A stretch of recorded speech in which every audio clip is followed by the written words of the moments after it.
Principal Hansard Reporter, Ms. Masunda Fungai, Principal Hansard Reporter, Mr. Carrington Mbiri, Principal Hansard Reporter, Ms. Nyoka Abigail, Principal Hansard Reporter, Ms. Kenny Memory, Principal Hansard Reporter. They've come to observe proceedings of this House. Once again, join me in welcoming them. Thank you. Thank you. Furthermore, colleagues, in the public gallery this afternoon, we have student leaders from Kampala International University in Makindye East, Kampala. They are represented by Honorable Nyeko Derek and Honorable Shamim Marende. They've come to observe proceedings of this House. Please join me in welcoming them.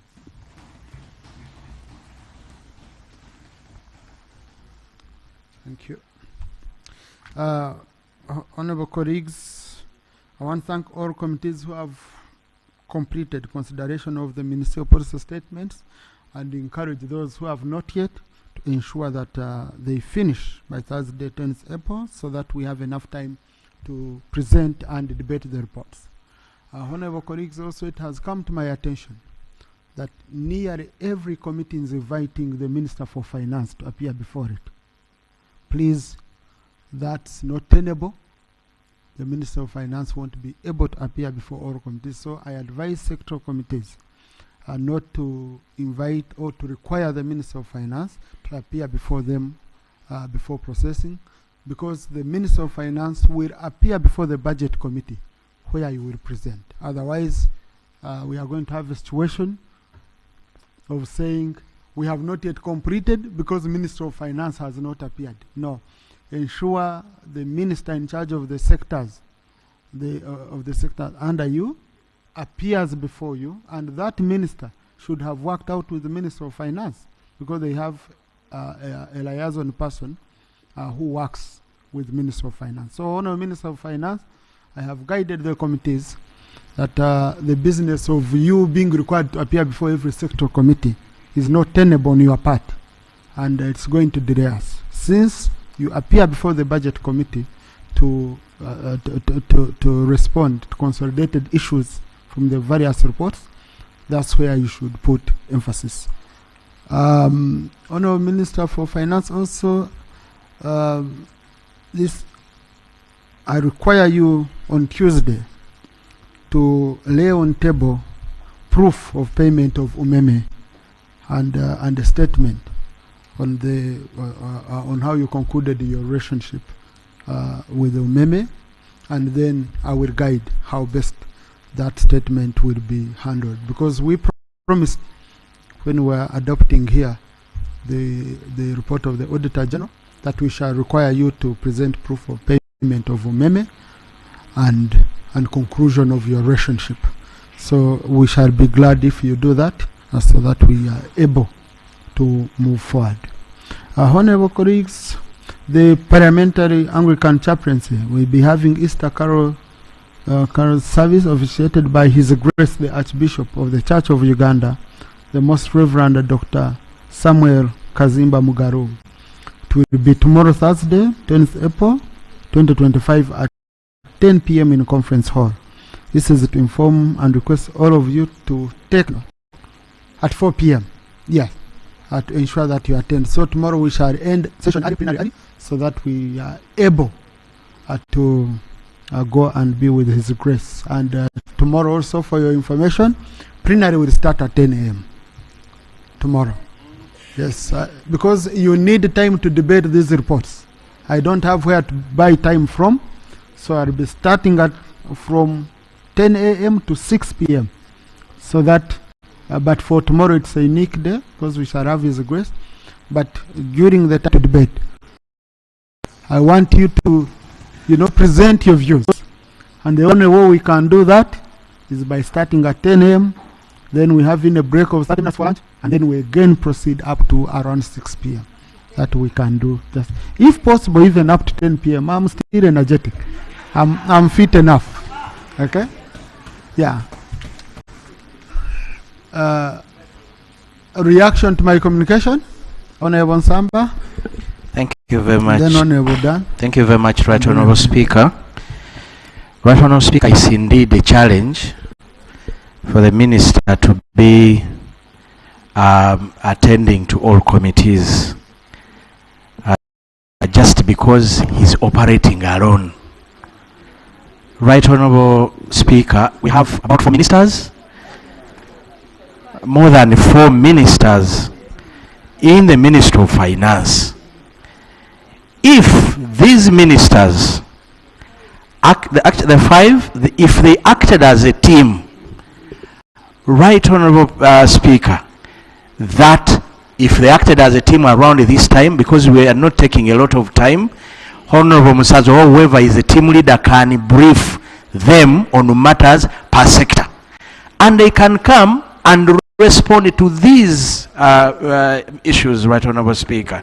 So not to go against your guidance, I'm just pleading with you to ask the Minister to form a team that can respond to the demands of the respective committees. Thank you very much, Right Honourable. Honourable Timosho. Thank you, Right Honourable Speaker. My concern still is on that specific issue. Because when we are processing ministerial policy statements, it boils back to Ministry of Finance, Right Honourable Speaker. Now, I take your guidance, really, but I think Ministry of Finance needs to get more organized. And yes, and allocate officers. Because you are asking the sector, and they are telling you finance. And you're looking around in the committee, Right Honourable, and there is no one from finance. And now you're wondering, are we doing anything serious, or we are doing a formality? Because you're looking at releases that were not done, suppressions, the gaps, the funding gaps, and the rest of the things. And the sector in itself cannot explain these things, Right Honourable Speaker. And as you are aware, towards the budget, by the time they come to the budget, where we, of course, members, the time is not there. There is a rush. And you cannot recap on all the other issues that happened or occurred during the time they were appearing during the MPS. So I beg your indulgence, Right Honourable, that Ministry of Finance gets more organized, and these staff take concerns. Even when they cannot respond, they go back to their ministers and take ENCO people, and they furnish these committees in time with the concerns raised during the processing of the ministerial policy statements. Thank you very much, Right Honourable. But you see, Honourable Chimosho, when you say by the time you go to the budget committee, where you chairpersons are members, you're in a rush, okay? They're not giving you enough time. I think this is what I communicated earlier on when we were starting the budgeting process, that it hasn't changed. A very good example. The statements we adopt today, now budget committee should start meeting so that it has enough time. That's why we are putting you on pressure that conclude on processing municipal policy statement so that budget committee can also start working, okay? In line with you getting enough time. Yeah? So budget committee, budget committee chair is not here, yeah? Okay? But for budget committee, please, starting tomorrow, if possible, if your schedule can allow, but I think maybe Tuesday, Monday, Tuesday, let the committees start appearing, and the Minister of Finance will be in the budget committee to pick out issues, because he cannot sort them at sector committee level.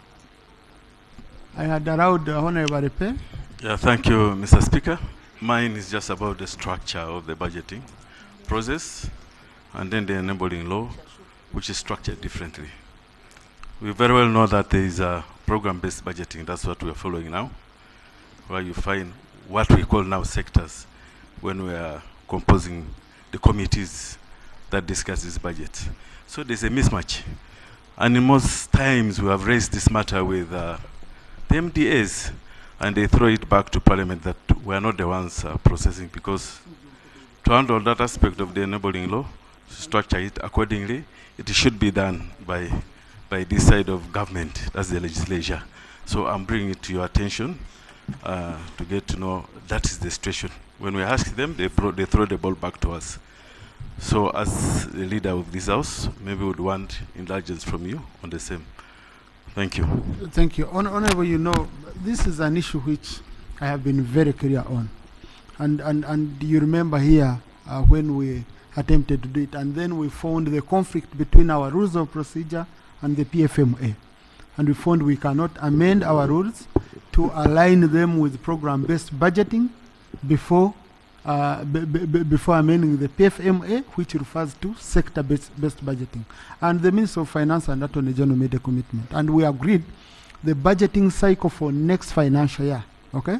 We should have already amended the PFMA so that we align our committees properly with the programs that we are using. And that's when I gave an example of KCCA. When I met here, KCCA going to appear in 4 committees at once.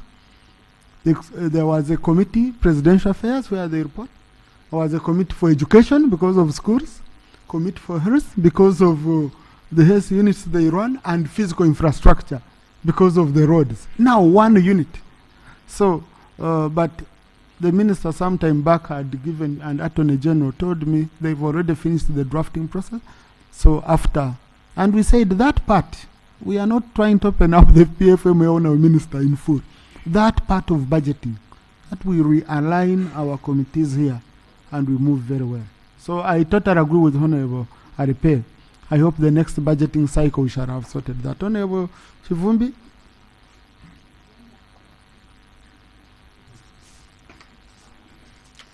Right Honorable Speaker, I thank you for this opportunity.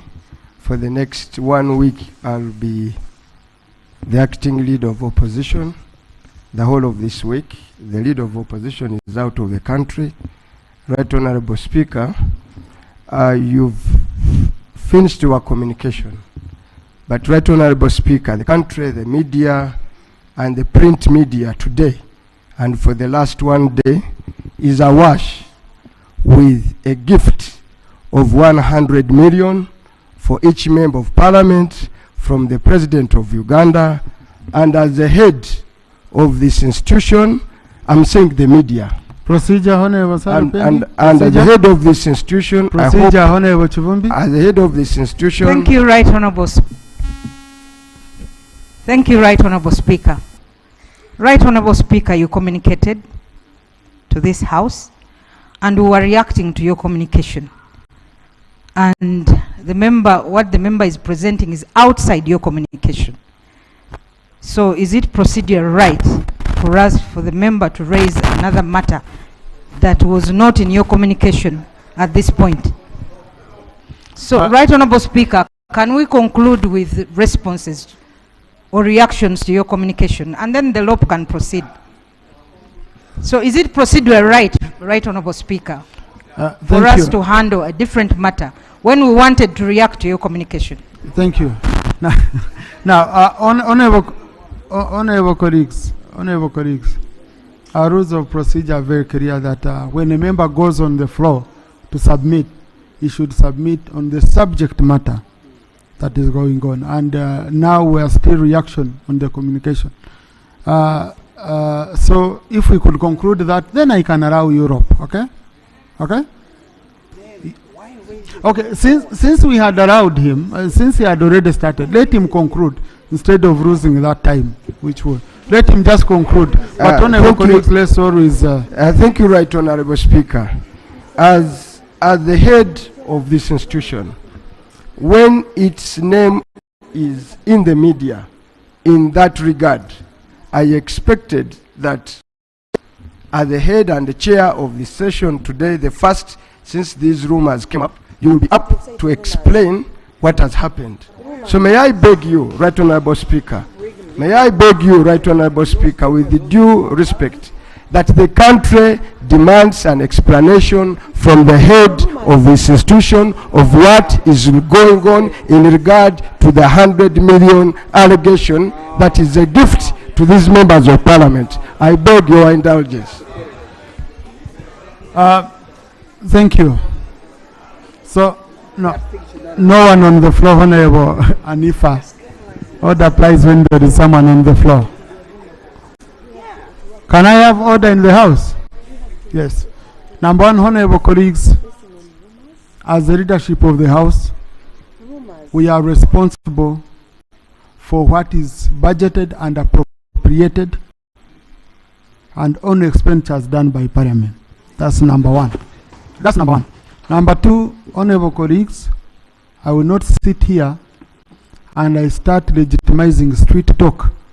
No. Because I'm a member of Parliament. Listen, I'm a member of Parliament. I have not received any coin. Neither have I received a call from anyone who has my money. If you know you have my money, please bring it. Yeah, someone might be eating on my behalf somewhere. Number three, honorable colleagues. Number three, honorable colleagues. Number three, honorable colleagues. Please, if you go and you have your dealings somewhere, please don't involve the House here. Because we approved the budget, we approve all expenditure of government. We never approved any item here called a donation from the president to members of Parliament. We never approved anything of that. And finally, honorable colleagues, and I saw those statements. Some were saying coffee bill, some were saying UPDF. Please, there is a way we protect each other. If you think for you will come out of this institution smarter and cleaner than the rest, and you marine all other people in this house. Shame. Honorable colleagues, the moment you put your colleagues in the mud, that mud will also go on you. I request you, if there is any matter of that kind, what I would expect, you can write to the head of the institution that I have heard about ABCD. Okay? Please, I want you to interest yourself in the matter and investigate. And then therefore I would come to a responsible committee. We look for a way of investigating the matter. But I have seen in the papers the institution being soiled, members being soiled, some coming up and saying I haven't received, others I've received. Oh no, honorable colleagues, it's very unfortunate. Government Chief Whip, have you given any money? Because I saw you being put in the papers.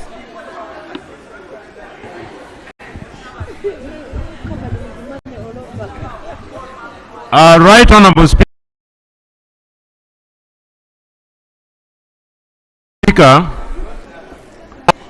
from what I have also heard, I wish to state that each and every member of Parliament who sits in this House is paid through a statutory process. The member who was holding the floor alleged that members of Parliament, that implies himself inclusive. The basic principle of law is clear, that he who alleges must provide the proof. And he says, members of Parliament, can he confirm to this House where he has received his from, because he's also a member of this House.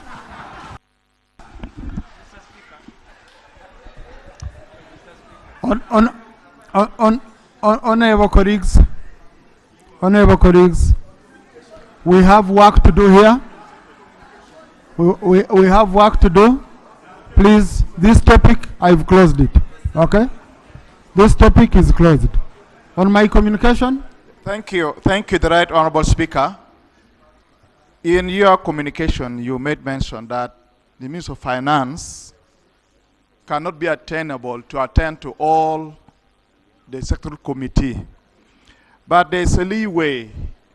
In many cases, we raise questions and give options even to the respondents, something like 1 or 2 days. I would urge if you could also consider it pleasing enough so that allow the Minister of Finance to be as fast as possible if those agencies have gotten any query or any response that we need them before concluding the very matter at hand, so that this would be dynamic, not to reject and be arrogant, because most of these agencies or the ministries, as if they allude to the fear that their responses don't come as quickly as possible. Thank you. Honourable Minister for Finance, you want to comment on this issue because of appearing before every sectoral committee? Because it's been a hectic issue. I've received reports. Do you have officers attached committees? Thank you, Right Honourable Speaker. Right Honourable Speaker, when I laid the estimates, I committed to support all the committees of Parliament in processing and scrutinizing the budget. What have we done? In every sector we have an officer we call the budget analyst. When committees are sitting to consider ministerial policy statements, each committee is assigned an officer from our budget directorate to pick out the issues which will arise that require our attention. Mr. Speaker, it is practically difficult for us to appear in time to every committee of Parliament. Yes, we are a team of 5 ministers led by the Honorable Matia Kasaija, but also it is the Minister of Finance, Planning and Economic Development. We support the functioning of government beyond appearing before the committees of Parliament. Mr. Speaker, when we are concluding the budget, we normally get a summary of the issues which have been, like now I'm going to move a motion for consideration of ministerial policy statements. Parliament is going to make observations and recommendations. Mr. Speaker, all these recommendations come to us for attention. I therefore would like to agree with you and thank you for picking this concern that we should allow committees together with their sector ministers, because this budget is extensively discussed in the cabinet.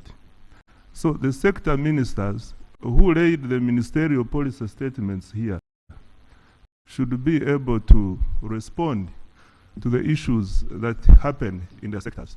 Then when we come to the budget committee at consolidation stage, I will respond to those issues which probably could have been of urgent attention by the ministry that have not been able to be responded to at the ministerial policy statement stage in the committees. I therefore would like to invite our colleagues in this House to understand and appreciate the situation we are working in. However, I am available to the extent possible.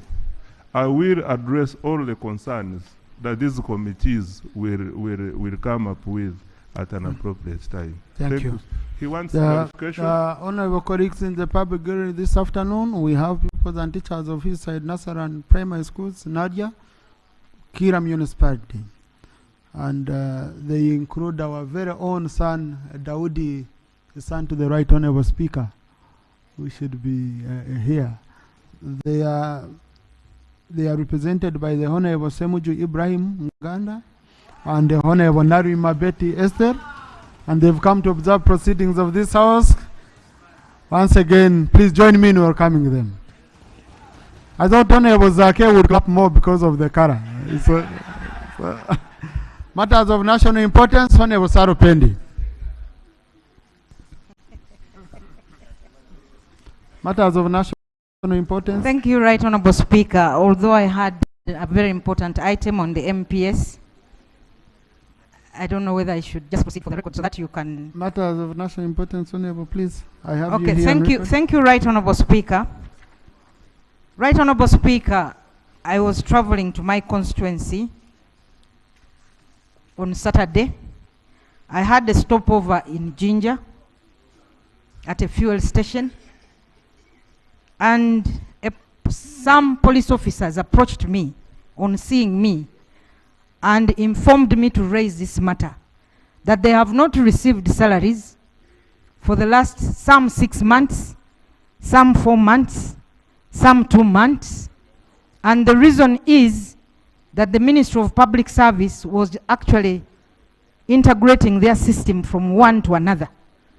So, Right Honorable Speaker, it left me wondering. Actually, one of them said that some people have ways of surviving, but look at the majority lower police officers, constables. If somebody takes 6 months without salary, how do you expect this person to survive with his family? So, Right Honorable Speaker, I'm raising this matter so that the Ministry of Public Service can actually explain where the problem is. Even if you are integrating your systems, whatever it is, it shouldn't take 6 months. So maybe this is why we are having a lot of, police officers. Some of them are harsh. Some of them are so rude. So what exactly is happening? Thank you. Can the Minister of Public Service or Minister of Finance explain why people would go without salaries? Thank you. Thank you. Honourable Minister for Finance, have you released money for the police officers? Why aren't they having salaries? Mr. Speaker, I need time to check, because as far as I know, under normal circumstances, every public office of government should be able to get timely salary. So I need to check where the challenge is, but it's not from the financing side. It could be something else. Yeah, just let's get another answer tomorrow, in tomorrow's session. Honorable John Faith Magora, followed by Honorable Sarah Guti. Thank you very much, Right Honorable Speaker. Right Honorable Speaker, the land Bugisu has been a subject matter, or it has faced a number of challenges through landslides, and some of the victims were relocated to Kiriandongo and were given land, commonly called Ranch 18. But Right Honorable Speaker, at the moment as we speak, that land has been removed away from them. The occupants have been evicted. They have been beaten. And as we talk right now, Right Honorable Speaker, 19 of the leaders who tried to help other people to resist have in prison, and the rest are on the run. Right Honorable Speaker, this comes at a time when government is talking about the people of Elgon, especially those ones in areas which are dangerous to be relocated. It puts all that program in dilemma if where the former people who have been taken are not being taken care of and being evicted. Prayers, Right Honorable Speaker. The office of the Prime Minister should make an intervention to that effect, bring a report to this House, how they have intervened in settling those people to ensure they have a home, and thirdly, to liaise with the members of Parliament of Bugisu to go to Kiriandongo on the fact-finding mission and ensure that these people are settled. Thank you very much, Right Honorable Speaker. Thank you. Government.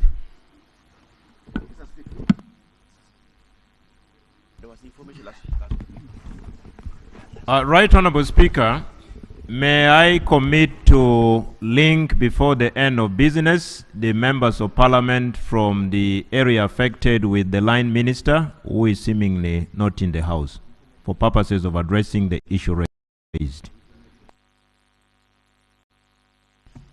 Yeah, so you remember before we broke off, the Minister of State for Disaster Preparedness committed that she was going to bring a statement on the same. Because I think Government Chief Whip, what you do to enrich that statement, let her first meet the members from the affected areas. Okay? That most of the issues are discussed and settled at that level, and then she brings the statement here. Honorable Sarah Guti. Thank you, Right Honourable Speaker. My concern is about the road between Dokolo to Lira City. As they were working on it, the road has been narrowed.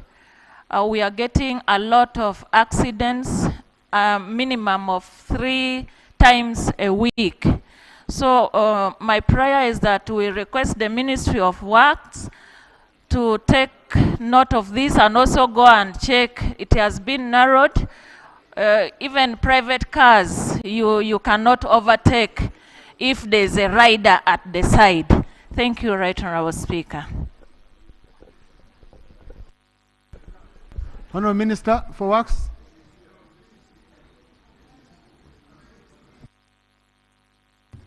Thank you, Right Honourable Speaker. It is true the road the honourable member is talking about is under construction, and it is not our intention to narrow it, only that we put some barriers on the stretches where they are constructing. So we are going to talk to our contractors there to ensure they sensitize the communities that as you approach the areas where construction is taking place, they should abide by the procedure. Thank you. Honourable Minister, just correct. Let's allow the minister to take action. Here, go clear the barriers, okay? Take action on the... Please, Honourable Korik. I'm going to ask on Tuesday, Honourable Minister, you will tell us here, just verbal answer, whether you've taken action on it. Okay? Now, clarification is when a member is still on the floor. So the rules don't allow me. Honourable Sasaga, you have 2 questions, I allow 1. So choose one of the 2. Yeah, thank you, Right Honourable Speaker. Right Honourable Speaker, I raise up on the issue of the bridge connecting the mountainous areas of Dadili East over 5 sub-counties of Masaba, Zesoyi, Bujitimu, and Legenya, where the bridge was cut off. The earlier communication at the correspondences had made to the ministry to when there were signs of the crack of the bridge. They did not respond until last week when the bridge was completely cut off and it collapsed. My prayer is that the Minister of Disaster and Works come together and fix the bridge, because UNURA claim they are now back to the ministry and have nothing they can do apart from the Ministry of Works itself rising up with disaster. Thank you. Honourable Minister for Works. The second one. Now, Honourable colleagues, in the session we take 1 issue because we take 5 questions, so a member can only take in 1. Yes, Honourable Minister. Thank you very much, Honourable Speaker. We had not known the bridge collapsed, but I'm going to get in touch with the honourable member from here. He gives the details.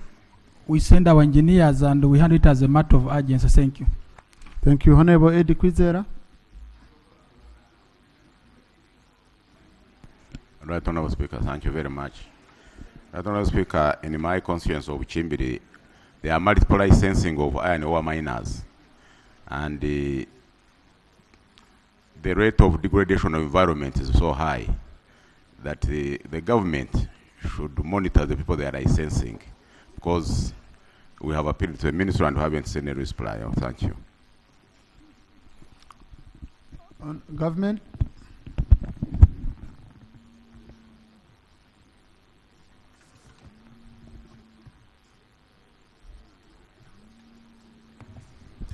Right Honourable Speaker, this is a matter that should be taken up by the Minister in charge of minerals, and unfortunately none from the ministry is in the house. So what will you do? Right Honourable You Speaker, see, your government. I am a proactive and result-oriented leader.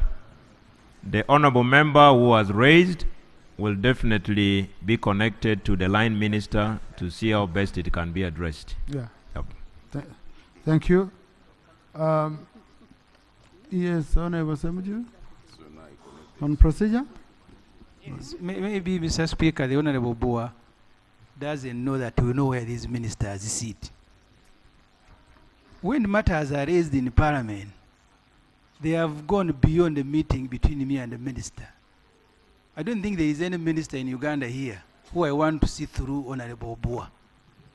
I can walk to their offices. The reason questions are asked here, you come here to represent people who need these answers in Parliament. Otherwise, if it becomes a matter of you linking us with the ministers, linking this one with the minister, that's another way of doing parliamentary work. We need these answers here, all of us, Mr. Speaker. Thank So you. Yeah, thank you. Now, honorable colleagues, a government chief whip is a bridge between the executive and the legislature. So, and a bridge links, you know, a bridge links. But now I can see honorable minister is here, but honorable government chief whip, we send these questions to your office area. That's why we usually require members to register them. So let the ministers always be here. The honorable minister for energy, there is a question from honorable Kwizera Wagahungu, MP Buchin County, on multiple licensing for people mining an ore in Buchimbiri County that has resulted into defranchisement of the locals and has caused unchecked environmental degradation and property loss. What are you doing about it as a ministry?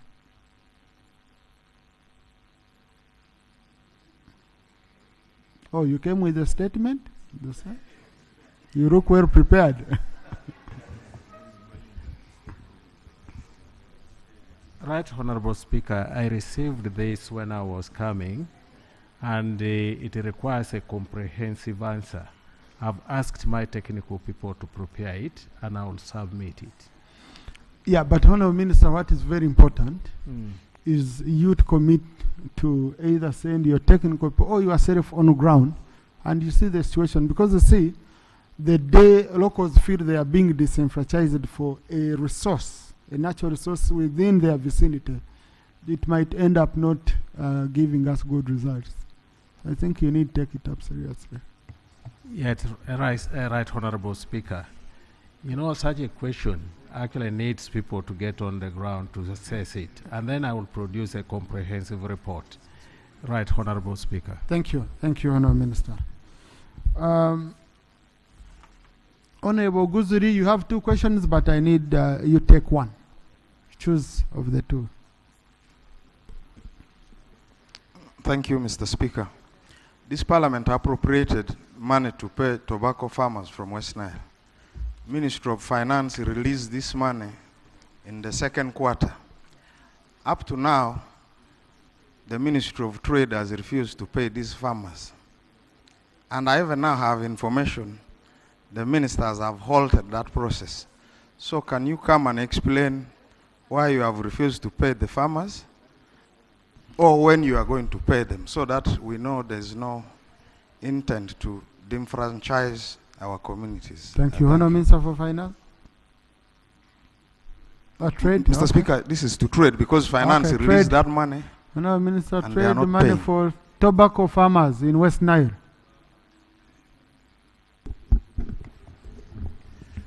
Mr. Speaker, it is true we received the resources to clear the compensation for tobacco growers in West Nile. We have finished the verification process and all the requirements that we needed to pay the money, and the money will be paid soon. We do apologize, it has delayed, but very, very soon, Honorable, it will be paid. And what is the cause of the delay, Honorable Minister? There must be a cause of a delay. The cause was to do with verification, because we want to make sure that the person who received the funds is the one who is entitled to receive, so that we don't have problems in the future. Thank you. So expedite the process. Honorable Kayemba Soro.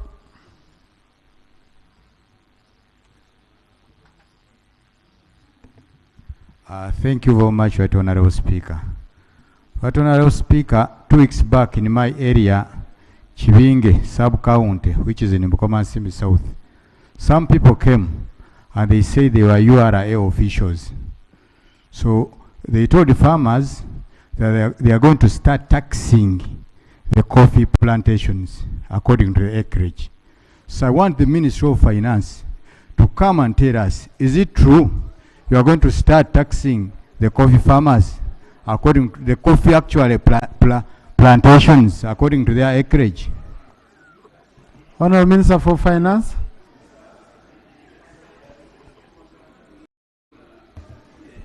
Mr. Speaker, Uganda Revenue Authority is responsible for tax administration in this country, what we call collection of taxes.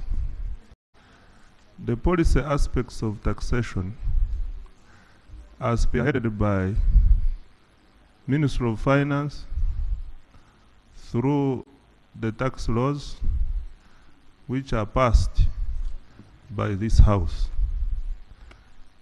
I have been a member of Parliament for the last 14 years, responsible for reviewing tax laws on an annual basis. I therefore can competently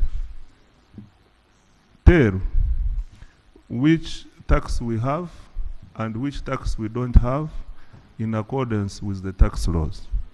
Mr. Speaker, in all our existing tax laws, we have no provision that requires coffee farmers to be levied a tax on an acreage basis or any other basis.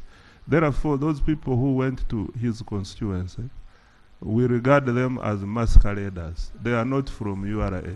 Thank you. Honorable Sir Maureen.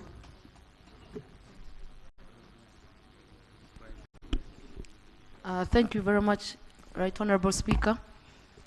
Arua and Leah Odamachaku Road has been flooding. These are national roads where the culverts have been installed on. It has been flooding because of recently the rain that we received in Arua City that poured heavily. Right Honorable Speaker, the face of regional cities should look like cities. If you had to move to Arua City, Right Honorable Speaker, why until today some of our roads are flooding is because Arua City has no road equipment units. Yet in the last previous financial year ended, and this one is yet to end, Parliament passed money here for the road equipment units, and Arua City has not received any. And government keeps sending money, 1 billion for maintenance.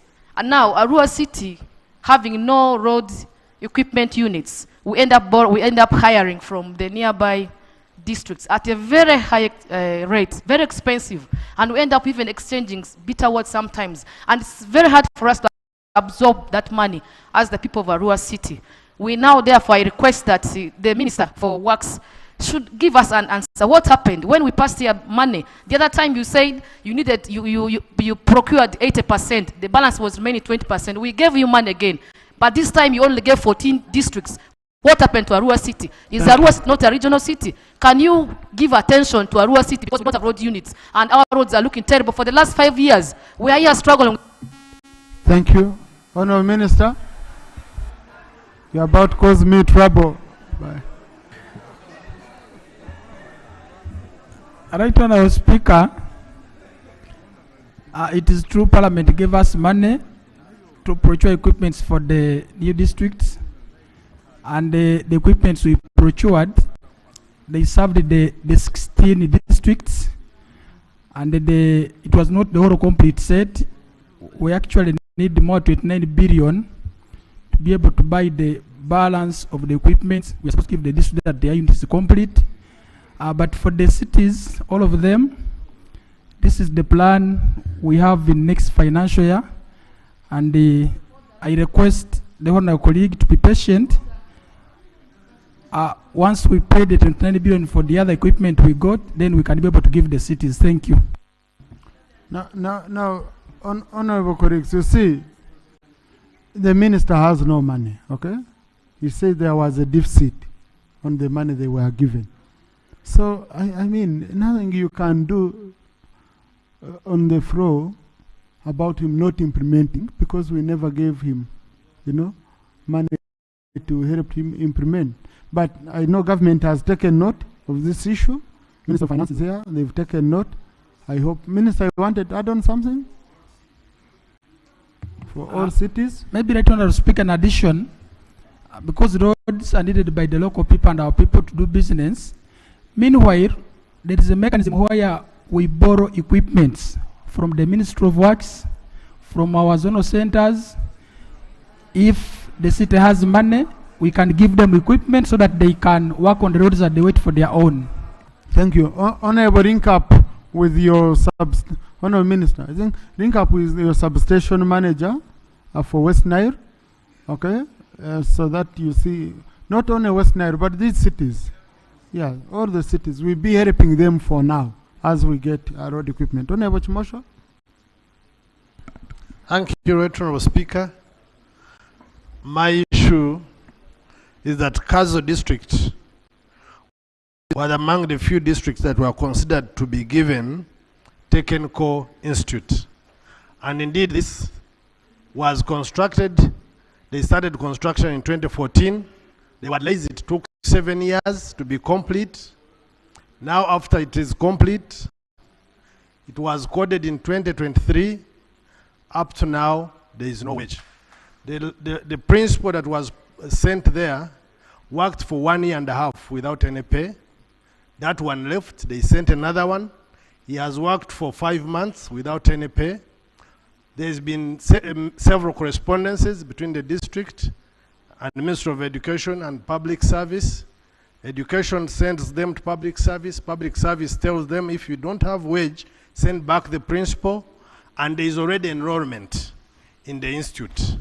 So, Right Honorable, I request that Ministry of Public Service comes out clear. They can come and close it. It's okay if they wish. And tell the people of Kazo that they don't matter, so the institute can be closed. And we start keeping goats and cows there, if they don't mind, Right Honorable Speaker. Thank you very much. Honorable Minister for Education. This is your institute.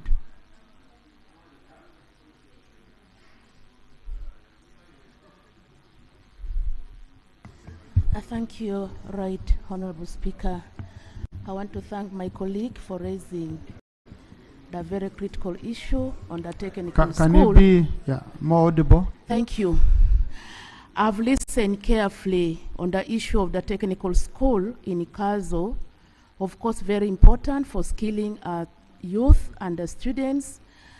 And it has come at the right time, at the time that we are in the budgeting process. However, I really want to apologize for the time that it has been operating without wage bill and the staffing. And I want to pledge that we will try at this period, if we can factor some, may not be all, but the critical staff, so that we can have the institute operational. Thank you, Mr. Speaker. Thank you. Committee on Education, take up this matter.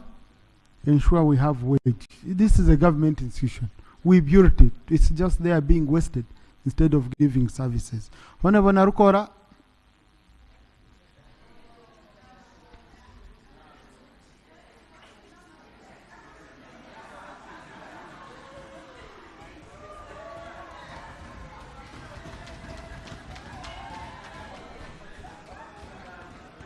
Please, Honorable, you're protected. It's a maiden speech.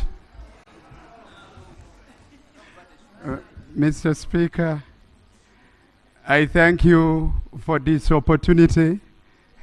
Honorable ministers and from the sitting government and honorable ministers from the alternative government. Mr. Speaker, you know, when you use the shadow, some think that chisikirize. But the shadow means kalondozi. Honorable Narukora, we have a language we use here. Yes, that's yes, number one. Yes, Mr. Speaker. But number two, just to guide you, okay? Just for guidance, don't respond to colleagues who are speaking when they are not on record. Because the answer will be confused on who you are responding to because they were not on record. So you are protected. It's your maiden speech. Kindly show us cause. Much obliged. Mr. Speaker, I thank you for that wonderful guidance. Honorable ministers in the sitting government, honorable ministers in the alternative government, members of parliament, I thank you. I take this opportunity to express my pleasure towards the manner I was treated by your office, Mr. Speaker, when I was sworn in expeditiously immediately after gazetting the results from Kawempe North constituency. Mr. Speaker, my name is Luyimba Zinalukola, who was voted after great violence, Mr. Speaker. My election, Mr. Speaker, was decorated by brutality from the members of armed forces. And indeed, the Electoral Commission, every time we are used to approach it, it could lament helplessly. And the chairman of the Electoral Commission, Mr. Speaker, made a request to me that when opportunity appears, we should make an amendment in the Electoral Commission Act to ensure that the Electoral Commission is in command of all constables to avoid allowing UPDF to interfere in the elections, Mr. Speaker. Under Article 212 of the Constitution of the Republic of Uganda, it is the police to take primary duty of protecting us and our properties.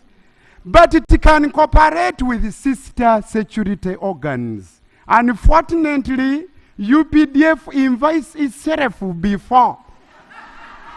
It is a challenge, Mr. Speaker. We are wondering, how would Uganda Police Force be overwhelmed by just a mere by-election in Kawempe North, not general elections? Mr. Speaker, sir, Kawempe North constituency has not had substantive representation for so long. Our member of parliament, who now departed, Honorable Sejirinya, he represented us for a short while. Later he was incarcerated, and after his release, he battled a long sickness, Mr. Speaker. We have suffered a number of challenges and predicaments, including but not limited to the following, Mr. Speaker. We have water shortage in Kawempe North constituency. We have inadequate health facilities. We have only one medical facility, that is at Komamboga. But its facilities are inadequate as compared to the corresponding growing population in the Kawempe North constituency.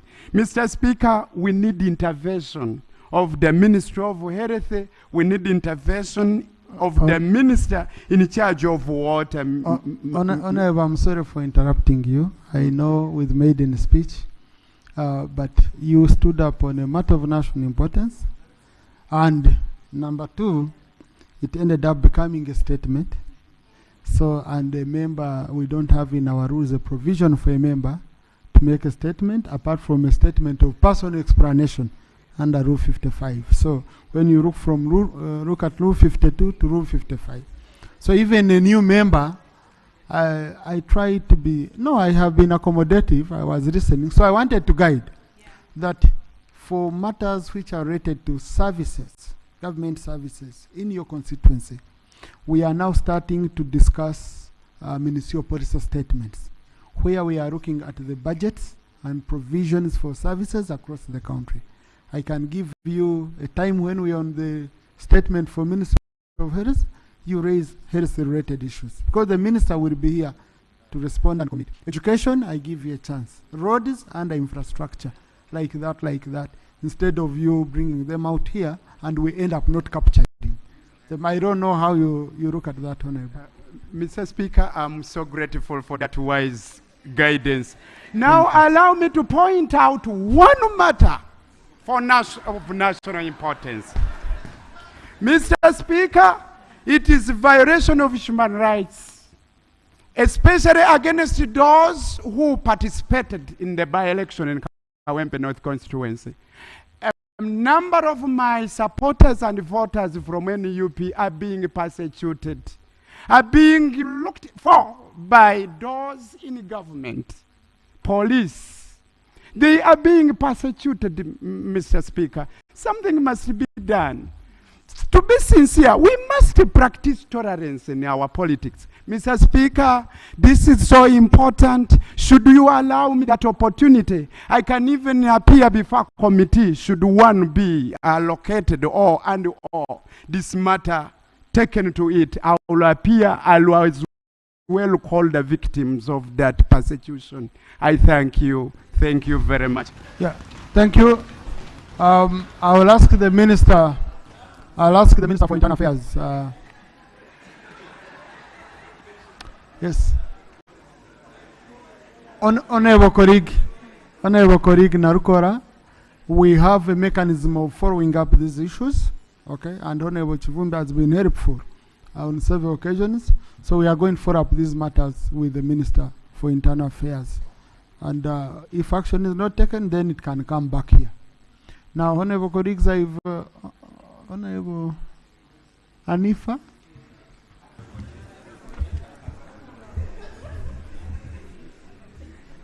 Thank you so much, Right Honorable Speaker. Right Honorable Speaker, I want to join the rest of the members of this August House to welcome our new member, Honorable Narukora. When he came in, I wasn't here. I just wanted also, in line of your guidance, to inform him that it's not true that the health services in Kawempe are not there, or they cannot be to 100%. But Kawempe has got a regional referral hospital.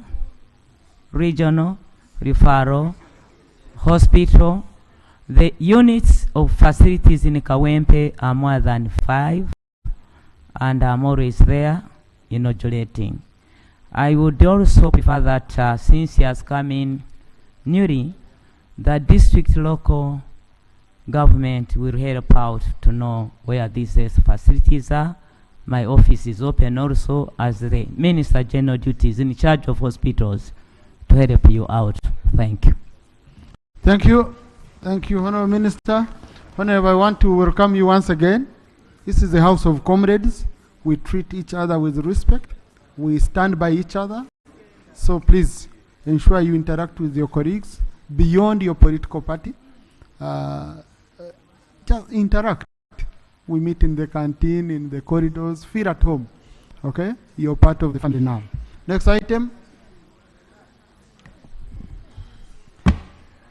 Item number 3 on the order paper, Bill's first reading, the Building Control Amendment Bill 2025. Honourable Minister.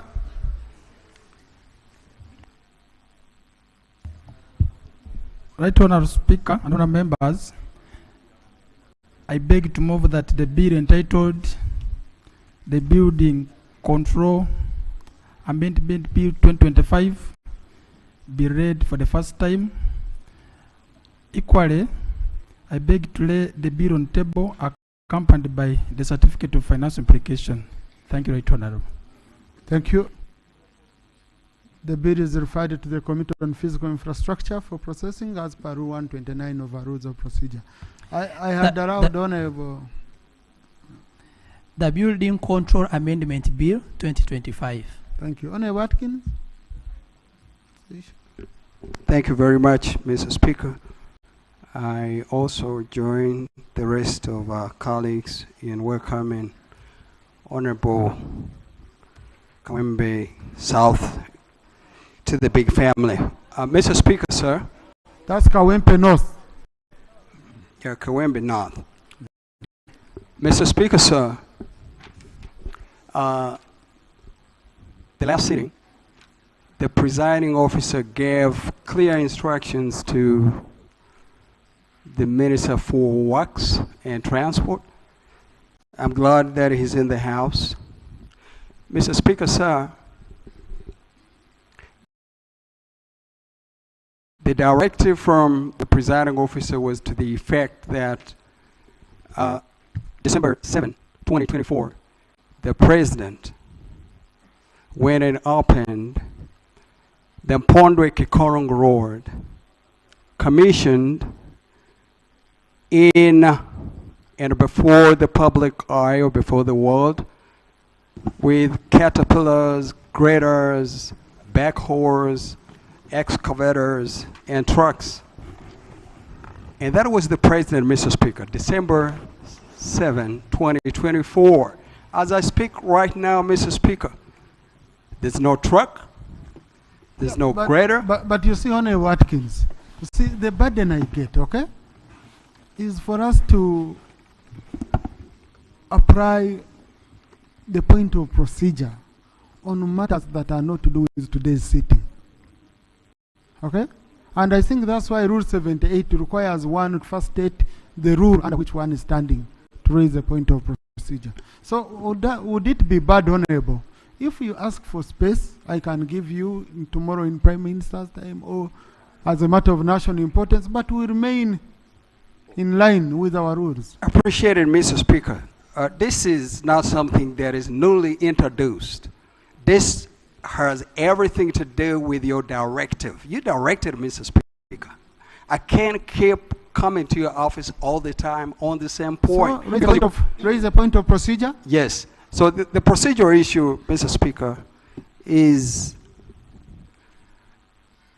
it procedurally correct that a speaker directs the minister to update the community that use their international road, Kikorongo, Mpondwe, that is now literally impassable 6 months down the road after the commission by the president himself, and there's no work whatsoever. Mr. Minister, can we please have a clear plan when the work is going to begin and whether the contract... But that's no longer procedure. That's no longer procedure. Procedure is me to determine, not the minister responding to you, honorable member.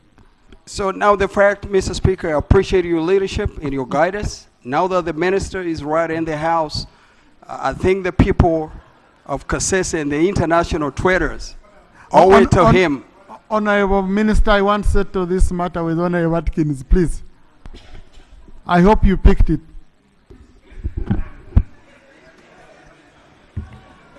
Right Honorable Speaker, thank you. Honestly speaking, because of the complicated accent my colleague is using, I've only heard 3 words. I've only heard the word community and the Chikorongo. Honorable Mpondwe, the road of Mpende, which the president commissioned. Okay? And it's not being used. So, Honorable Sarah Pendo would have helped, but she has just moved out. Okay? But, Honorable Minister. Okay, thank you, Right Honorable Speaker. If that is the case, let me get in touch with the honorable colleague to get more details, and we see how to sort that problem out. Thank you. Please, and tomorrow you'll give me an oral answer. You'll give an oral answer on the phone. Now, I had Honorable Susan Buvuma saying she had a procedure matter. I need to get the procedure point, Honorable. Thank you very much, Right Honorable Speaker.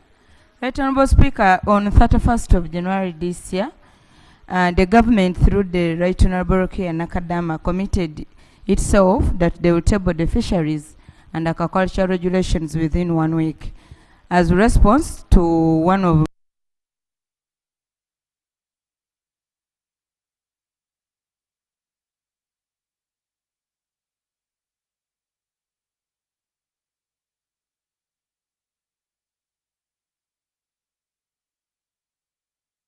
because I thought it would be procedure right for her to give us an update. Because also, Right Honorable Speaker... Let the minister give us an update tomorrow, okay? Let's make it very easy, okay? Honorable Rope. Colleagues, the leader of opposition needs space. Honorable Soro, extend. No. You need space. I was... Right Honorable Speaker, I thank you for this opportunity. Right Honorable Speaker, I got a leave of this parliament like a year ago to move a private member's bill to amend the Public Finance Management Act. And Right Honorable Speaker, and the amendment was popularly supported by this House. and I did everything. Government failed to give a certificate of financial implications. 60 days passed long time ago. Right Honorable Speaker, I beg that we get space, that I do the needful. Simply because, Right Honorable Speaker, we want to help the next parliament so that it can decisively deal with the cancer of supplementary budgeting. It's so critical that a parliament find space and we deal with this issue. I beg your indulgence that you allocate us time to move that amendment to the Public Finance Management Act. Thank you. I beg for time, Right Honorable Speaker. So, honorable private members' bills, I'll get them space after budgeting process, because it's, I want us to first concentrate on the budgeting process and then we can have issues from members. Now, colleagues in the public gallery this afternoon, we have students of Achori Makere Students Association, Makere University, Kampala. They are represented by Honorable Kazibwe Bashir Mbazira and Honorable Shamim Marende, plus the MPs, wherever they come from, who might include Honorable Mapenduzi and team. They've come to observe proceedings of this house. Please join me in welcoming them. You can stand up for recognition, our visitors. Thank you. Thank you. Colleagues, also in the public gallery this afternoon, we have students of political science and political administration from Chambogo University, Kampala. They are represented by Honorable Muhammadin Sereko and Honorable Shamim Marinde. They've come to observe proceedings of this house. Please join me in welcoming them. Can stand up for recognition. Thank you. Thank you. Colleagues, also in the public gallery this afternoon, we have students from Sitfed High School, Soronko. I hope I got it right. They are represented by Honorable Nambozo Florence Wamara and Honorable Nathan Nanda Mafabi. They've come to observe proceedings of this house. Please join me in welcoming them. Honorable colleagues, in working on the order paper, there is an item I included which was not meant for this period. This is a period for budgeting. So item number 4 shall be handled immediately after the budgeting process so that we have enough time to look into it. Let's go to item number 5. Item number 5 on the order paper. Limitations. Motion for approval of the annual proposed budget for financial year 2025-2026. Honourable Minister for Finance.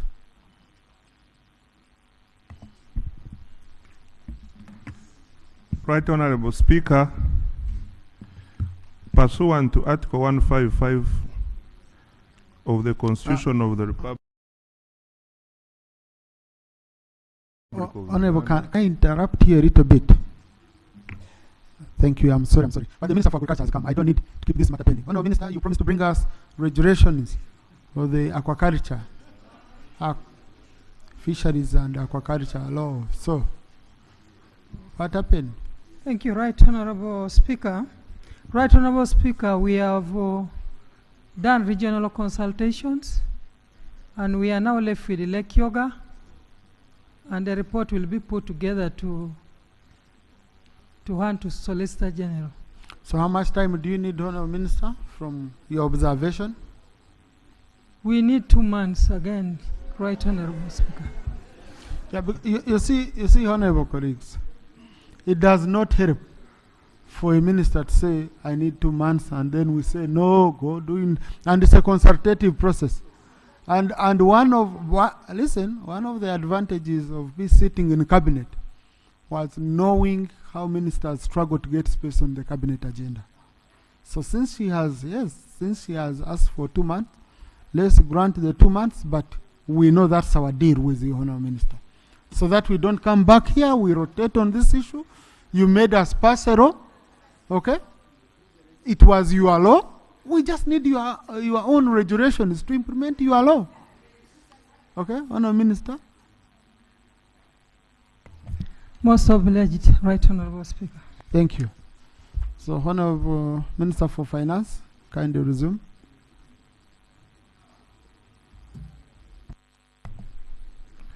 Right Honorable Speaker,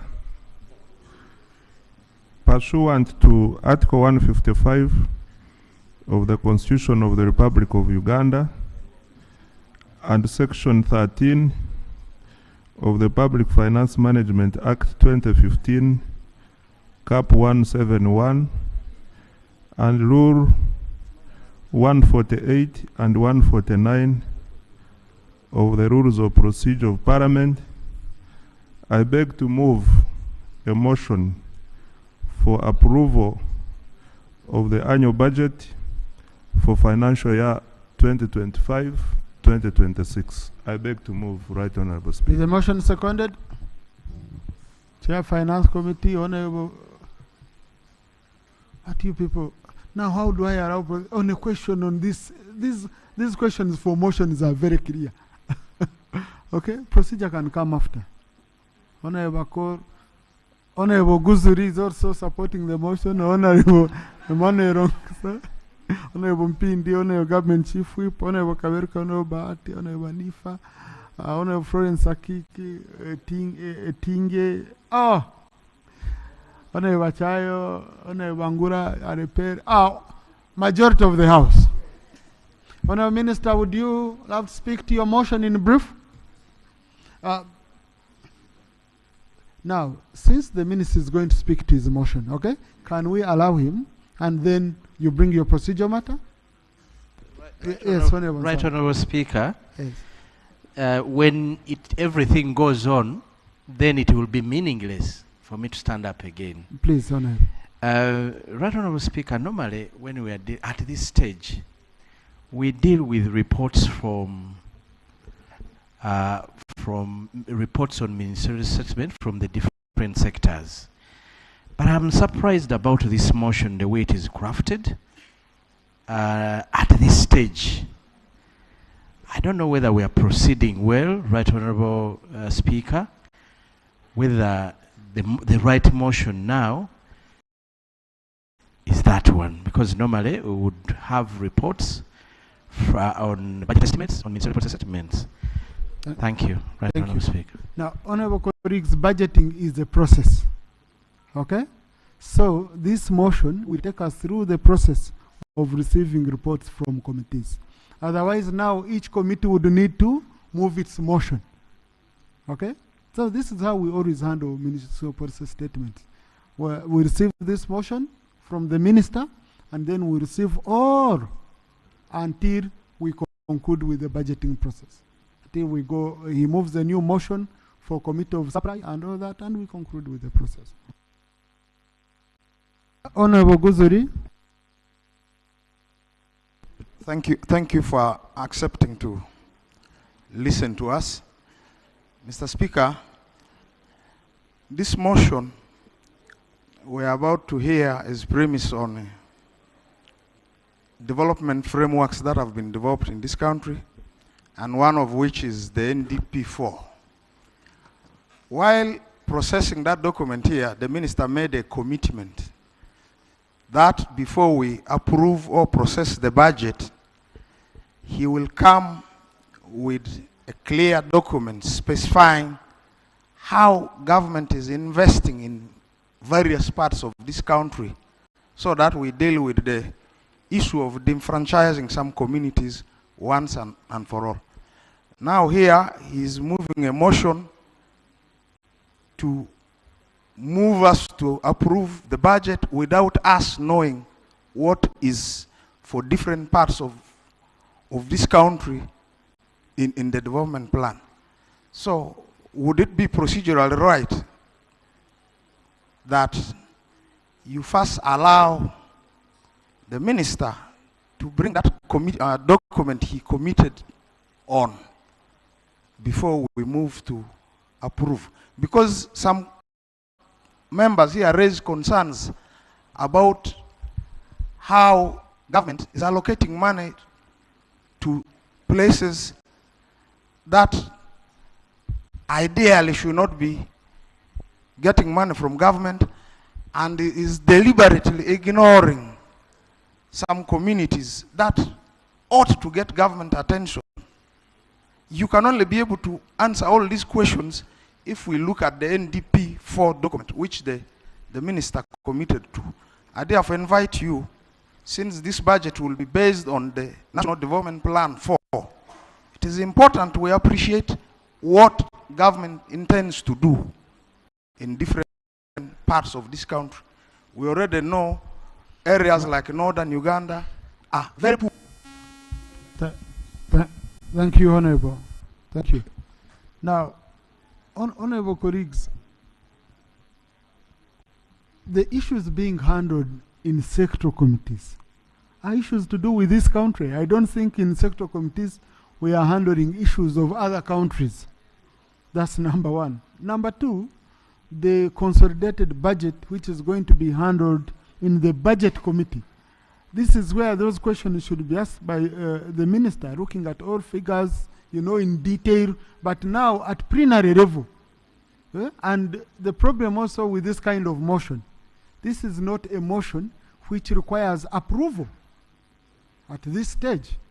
This is a motion under Rule 148 that feeds into Rule 149 of our rules of procedure. Okay? Because in the end, the one which will come under the budget committee, the report of the budget committee, is the one which is critical. So at this level, we are still interacting. We interacted when we were handling the budget framework paper. Okay? And now the sector committees should be asking the minister, we raised issues A, B, C, D in the budget framework paper. Show us the ones you fulfilled, the ones you didn't, and why. And then now, after they consolidate into the budget. And then we approve. So if we had to say, minister, come and give us answer where you put money priorities, where and where. This is what he has given in the draft estimates that were tabled here. Honourable Minister, would you want to add? Mr. Speaker. Please, Honourable, you don't give yourself a microphone. Yeah. Honourable Minister. Thank you, Right Honourable Speaker. Right Honourable Speaker, I wish to confirm that the NDP 4 was laid before this House by Honourable Amos Rugorobe, Minister of State for Planning. So the members' concerns are taken care of in the NDP 4, which was approved by this House, and we were tasked to present a copy to this House within 1 month, which we complied with, and the copy is with Parliament. I can also undertake to give him a copy to satisfy and allay his fears that we are budgeting under the NDP 4 and also other frameworks as required by the law. Honourable colleagues, can we make some progress? Yeah, we are about to make progress. The document he's talking about was conditional approved. And you were here when those commitments were being made. You actually made them. We asked you to go and revise and bring a revised National Development Plan 4, which is going to be the basis for us to allocate money to different sectors. And without that principal document, the exercise we're about to move into, even now in committees, we cannot raise questions because we don't know if whatever is presented there aligns with but the minister says he brought it. Honourable Chair for Finance Committee, which is responsible. But Honourable Guzuri, these days you have not been around. I don't know where you had gone. Thank you. Huh? Thank you, Right Honourable Speaker. As far as my memory serves me, the NDP 4 was debated by members of Parliament, and those observations and amendments that were provided were even brought on the floor of Parliament. And the suggestions were guided that be included by the presiding officer. And later on, the final copy was laid here by the Honourable Minister Amos Rugorobe and approved by Parliament. That is what happened, Right Honourable Thank you. Now, Honourable Msasizi, get a copy for Honourable Guzuri for his satisfaction. Much obliged, Right Honourable Speaker. Okay, continue and justify the motion. by close of business today, Honorable Guzuli will have a copy of the NDP4, the approved NDP4.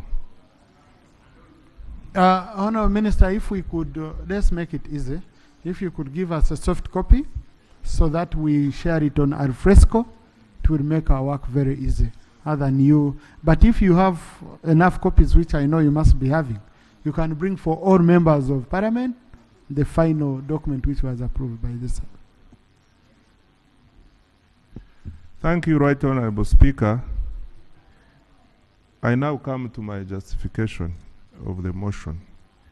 Briefly, Mr. Speaker, the theme of this year's budget is full monetization of Uganda's economy through commercial agriculture, industrialization, expanding and broadening services, digital transformation, and market access.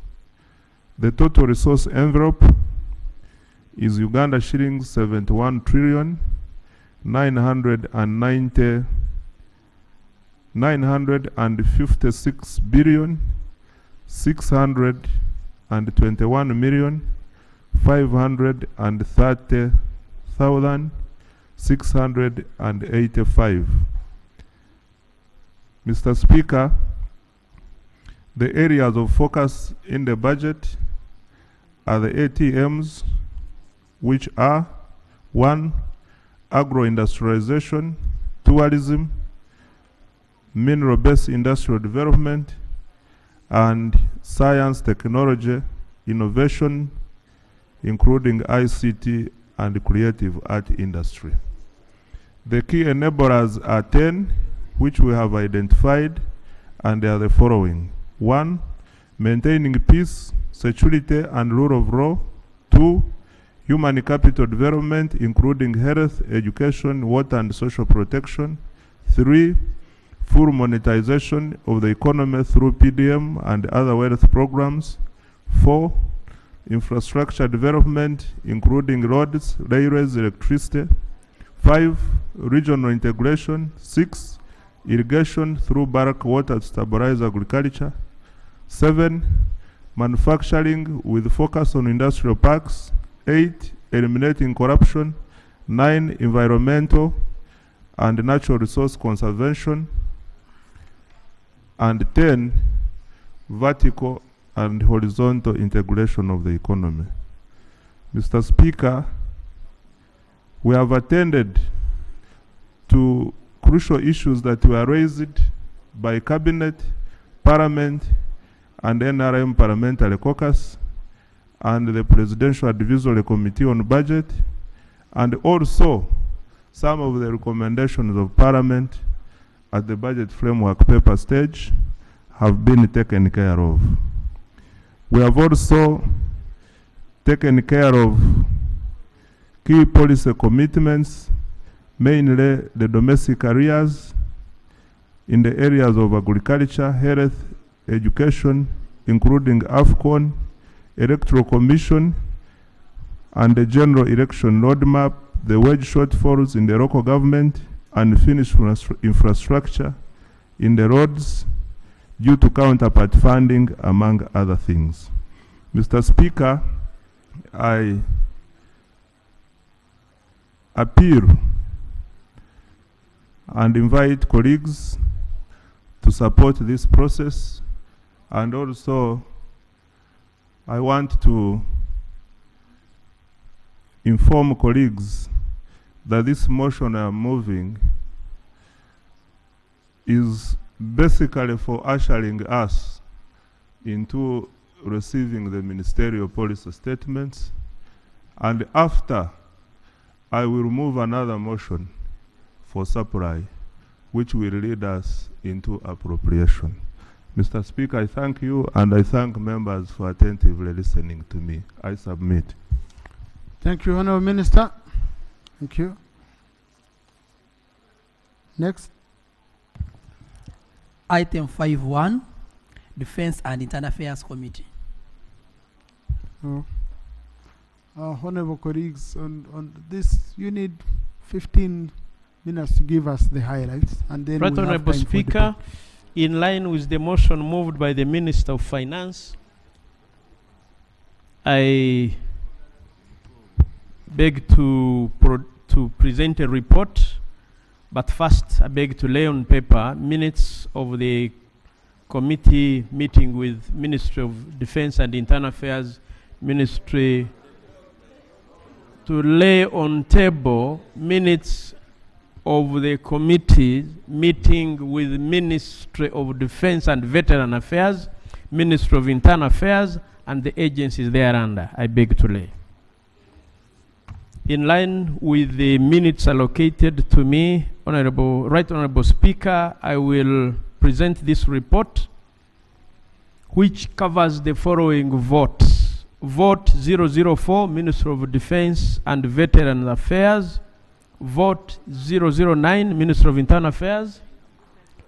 Vote 120, National Citizenship and Immigration Control. Vote 144, Uganda Police Force. Vote 145, Uganda Prison Service. Vote 135, Directorate of Government and Lit Laboratory. And vote 137, National Identification and Registration Authority. Right Honorable Speaker, we have interacted with the ministries and the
allocation for accommodation for our soldiers.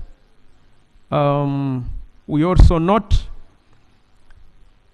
Right Honorable Speaker, that the wage bill of UPDF of Ministry of Defense totaled to 633 billion compared to Uganda shillings 633.43, leading to a 99.9 absorption rate in the first half of the year 2024-2025. And the non-absorption of 0.212 billion stemmed from delays in processing foreign service allowances for our personnel abroad in December. But the overall budget estimate, we have also made recommendations that MODVA, and MODVA stands for Ministry of Defense and Veteran Affairs, should enhance its planning for pension management to improve its procurement processes and optimize resource use within the ministry. And the ministry should expedite review of the UPDF Act and the Defense Policy Framework in the financial year 2025-2026. And the overall budget estimate for 2025-2026, Right Honorable Speaker, as Procedure, Honorable Samba. Thank you very much, Right Honorable. Right Honorable, as we go through this process, we have so many engagements that we must have here with the government on matters dealing with these projections that we are handling. Now we are here on defense. I'm not seeing the Minister of Defense. I don't know whether after his presentation, he will be, the chairperson will be the one who will be responding to matters within this sector that might come out from the members around. Thank you. Thank you. Honorable colleagues, it's a shame this is happening. But the only now challenge I have is that we have a statutory deadline. Okay? This is not a normal situation where you can say, someone might frustrate you by not being here all the time. And so, to me, since the committee has scrutinized and come up with recommendations, if it would be in the interest of the minister, if they don't agree with the recommendations of the committee, to come here and explain and say, no, I propose we amend, we don't take this recommendation. If they are not here to defend themselves, I think we can continue and do our job and make our own recommendations at the House. We finish our part. Yeah. It's Honorable Olo. Right Honorable Speaker, when we got for the budget process, you literally suspend all other business of Parliament to ensure that special time is allocated to sector committees to process this. And this is a well-communicated program. The order paper is very clear. This is not a day that Cabinet is sitting. So it's a normal day. I think Cabinet sits on Monday. This is a Wednesday. But we are dealing with the Ministry of Defense and Committee of Defense and Internal Affairs. Both line ministers of Defense and Internal Affairs, none is here. And even the Chief Whip has disappeared. In fact, I assigned the Chief Whip to go out and communicate to these ministers. Yes. Could you over the same? I had seen the same concern. Yes. Could you, Right Honorable Speaker, for today, for now, for this, if you permit it to proceed, but communicate to all ministers who are on the order paper to ensure they are around. And also in this country, there is no ministry with a single minister. There are normally 2 or 3 or 4. For all some have 5. For all of them not to be around is to take parliamentary process for granted. And I think we can lay down a marker and say this is the only one we are dealing with. For the rest, order they appear. Thank you, Honorable. I totally agree with you, Honorable colleagues, in order to save our time, okay? But tomorrow, I will not handle statements where the ministers are not here. Okay, so let's proceed, Honorable colleagues, okay? Thank you. Right Honorable Speaker. Honorable Cooper, if it's on the same, for God's sake, yeah? It's on the same. Sure, Right Honorable Speaker. Right Honorable Speaker, you see, the country and members, at least for those who are in the committee, have the Minister of Defense answer some questions. You know, we are in Congo, we are in Sudan. There are issues which we would want to be clarified to the country when we are discussing this budget, such that when we are approving this money, because we need stability in the region, everybody understands when we move, we are able to defend government. They say we are there for A, B, C, D. So that information is very useful. Right Honorable Speaker, you and me have trouble. You see how we get confronted. If you lack information, you remember in Angola, when we were in Mozambique, if we did not have information, some information we had to call back for us to be briefed, such that we are able to defend the country. Otherwise, some members from those countries were threatening to harass members. So, Right Honorable Speaker, it is very important. Me, I would plead with you, let us bite, at least for today. We say, Minister of Defense and Internal Affairs, please, we are suspending. I think tomorrow you must be here. If they fail, we can proceed, Right Honorable Speaker. Thank you. Now, my challenge, colleagues, is where I will get time. This is my challenge is I plan. We have a lot of obligations. Honorable colleagues want to go back to their constituencies. Well, I need a budget committee to start scrutinizing these reports deeply. So, but we've taken note, honorable colleagues. So, Right Honorable Speaker, we appreciate the situation of the time. And remember, you promised us that this time you're going to give us time to debate. But we can't debate in vain. I'm requesting whichever minister is not available, we receive, we don't debate, we put it there. We will deal with them at the last minute when we are sure that this one didn't appear. Let us move with them. I think probably people might come. Otherwise, if we debate in vain, it may not add value. Right Honorable.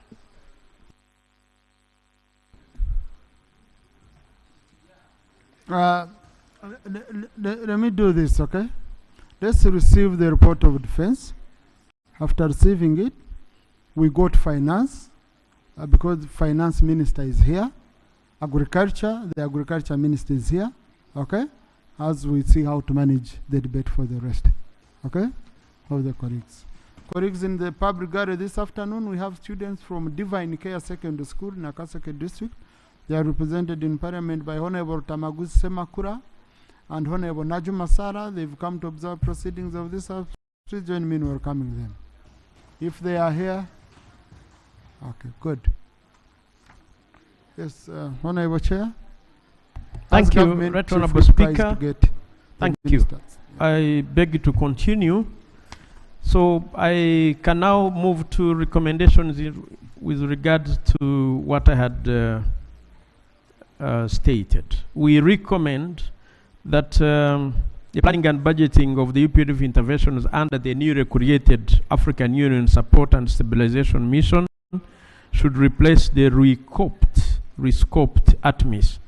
On the wage bill, Right Honorable Speaker, we recommend provision of additional wage of 312.1 billion in financial year 2025-2026 for prioritizing salaries for 10,000 trainees, which is 97.5 billion, and two, to enhance the salary pay for lower cadre UPDF staff. This is the recommendation that we carried last financial year, Right Honorable Speaker. On pensions and gratuity, we recommend allocation of 23.8 billion in pensions for the ministry for the year 2025-2026. On maintenance of equipment and aircraft, Right Honorable Speaker, we recommend an additional 71.2 billion to be provided for the equipment maintenance and 27.5 billion to be provided for aircraft maintenance during financial year 2025-2026. On medical equipment, Right Honorable Speaker, I report that the committee in its oversight visit looked at the military referral hospital, a monumental achievement of the Ministry of Defense that is going to be opened at the end of this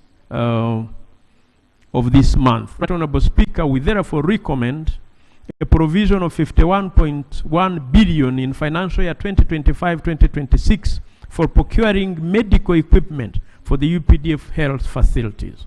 On subvention to NEC and Uganda Air Cargo Corporation, we recommend 6.1 billion to be provided to National Enterprises Corporation during the financial year 2025-2026 to cover its operations and invest in research and development for oil industries. And second recommendation is 381 billion to be provided to Uganda Air Cargo Corporation to procure new aircraft, increase its revenue and our airlift capabilities, especially now that we have operations across borders. On land compensation claims, Right Honorable Speaker, we recommend an additional 201.1 billion for land compensation to be provided in the financial year 2025-2026.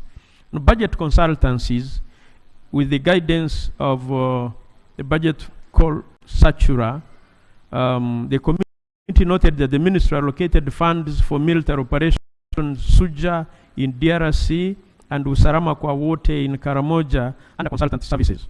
While the committee supports this intervention, the misclassification under consultancies need to be addressed in the Charter of Accounts. We therefore recommend, Right Honorable Speaker, that the Ministry of Finance, Planning and Economic Development create items in the Charter of Accounts that relate to special military operations, such as Operation Shuja, Usaram, and Usarama kwa wote. On regulatory and legal framework, as I had said, Right Honorable Speaker, in this financial year, we recommend, in the financial year 2025-2026, we recommend that the ministry expedites reviewing the defense policy, the UPDF Act, and the National Service Policy in 2025-2026. On areas for utility, we note that the utility areas for the ministry is 6.2 billion for water consumption and 1.1 billion for electricity consumption. We recommend that the ministry adheres to the commitment control system by not incurring new areas during financial year 2025-2026. The previously incurred areas should be prioritized in the year 2025-2026. On UPDF water supply, Right Honorable Speaker, we recommend that 11.53 billion be provided in the financial year 2025-2026 to help UPDF develop its own water supply sources and reduce reliance, but also on the water bills of national on National Water and Sewage Corporation. Vote 009, Ministry of Internal Affairs. On budget performance, the annexed one is on the report for honorable colleagues to see. We make a recommendation that the ministry should expedite capturing all human resources in the human capital development system before the end of the year and to avoid creating wage bill areas. And we recommend provision of a comprehensive policy direction on the payment of affected staff under the RAPEX policy. And another recommendation, electronic government procurement system be reviewed to enhance its efficiency and effectiveness in improving service delivery and minimizing leakages. Further, the ministry should expedite upgrading the TIP database online system in the financial year 2025-2026 to monitor workers' migration activities effectively. On budget estimates, the overall budget for the 2025-2026, we recommend that ministry prioritizes and expedite introduction of small arms and light weapons bill in the financial year 25-26.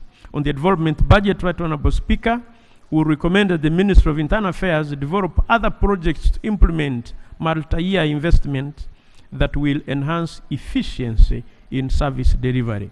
On trafficking in persons system, we recommend the provision of 0.2 billion to be allocated in the financial year 25-26 upgraded TIP database into an online system to enhance the safety of migrant workers.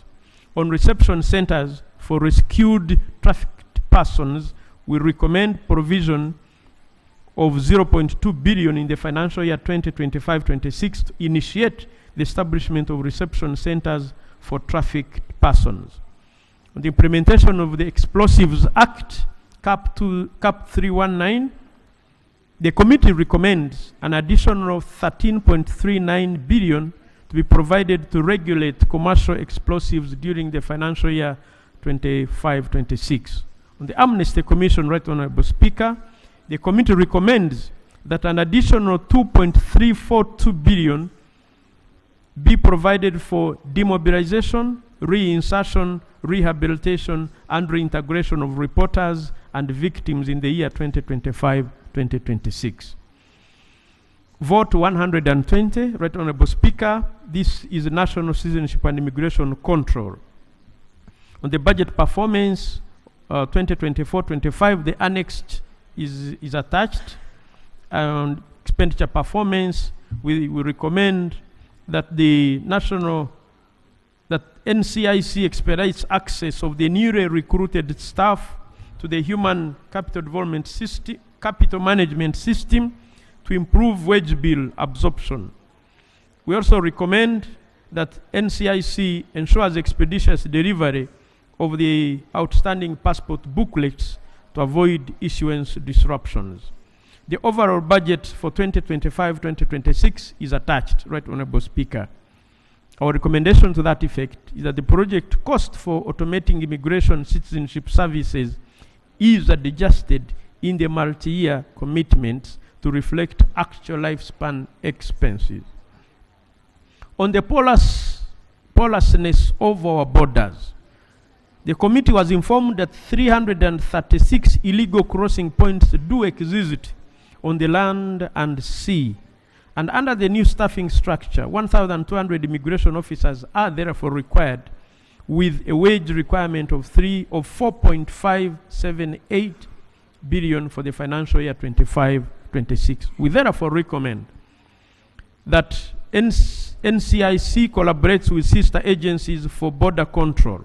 2, provision of 4,578 million in the financial year 2025-26 to recruit more immigration staff for NCIC. NCIC should equip border posts with advanced technology for medium-term border control. On transport, logistics, and equipment, we recommend an additional 2.910 billion to be made to procure 10 motor vehicles for enhancing inspections, border patrols, and routine surveillance. On border control management, Right Honorable Speaker and Honorable colleagues, we recommend an additional 4.016 billion for efficient traveler clearance at all border posts, intelligence gathering, marine operations, snap checks, and routine maintenance. Vote 144, Uganda Police Force. We have reviewed their performance of the first half of the year 2024-25 budget, and the annexure is there to see the overall budget performance. We have looked at it. We have made the following recommendations. 1, that Uganda Police Force should develop strategies to address attrition within the police force and enhance procurement planning to improve service delivery. And Uganda Police Force should adhere to the commitment and control system of not incurring new areas without clearance of previous ones. On territorial policing, we recommend merging some departments in territorial policing to rationalize resources, as patrols and metropolitan policing are operationally indistinguishable. On criminal investigations, Right Honorable Speaker and Honorable colleagues, we note that currently one detective manages 39 cases under criminal investigations, surpassing a ratio of 1 to 12 target. This shows our detectives are overwhelmed, partly due to outdated technology. So recruiting, equipping, training more detectives is vital to reduce prosecution delays. Additionally, a murder case requires 15 million shillings for investigation. Police registers 4,000 capital cases annually, totaling a need of 60 billion against a 10 billion provision. We therefore recommend that an additional 6 billion for CIID be provided to enhance investigation quality in financial year 2025-2026 and the balance over the medium term. On the budget estimates for the financial year 25-26, the annexure is there to see. On the overall performance of the budget of the UPF, we recommend to reallocate funds from the assistance to Uganda Police project to critical UPF areas. Uganda Police Force must create a comprehensive successor project for nationwide investments. Second recommendation to that, Uganda Police Force should expedite the preparation and approval processes of the CCTV Phase 3 project to ensure its inclusion in the National Project Plan budget. Right Honorable Speaker, on traffic and road safety, we reviewed that. We therefore recommend that an additional 7.577 billion for transport equipment be provided. We also recommend Uganda shillings 1 billion for an IOV inspection lane and certification center to be provided. We also recommend a Uganda shillings 18 billion for 10 mobile inspection stations for IOV to be provided. Further recommendation number 4, Uganda Police Force should link the EPS to the NIRA database. 5, Uganda driver licensing system should be adjusted to capture details of foreigners who commit traffic violation offenses. Right Honorable Speaker, on police accommodation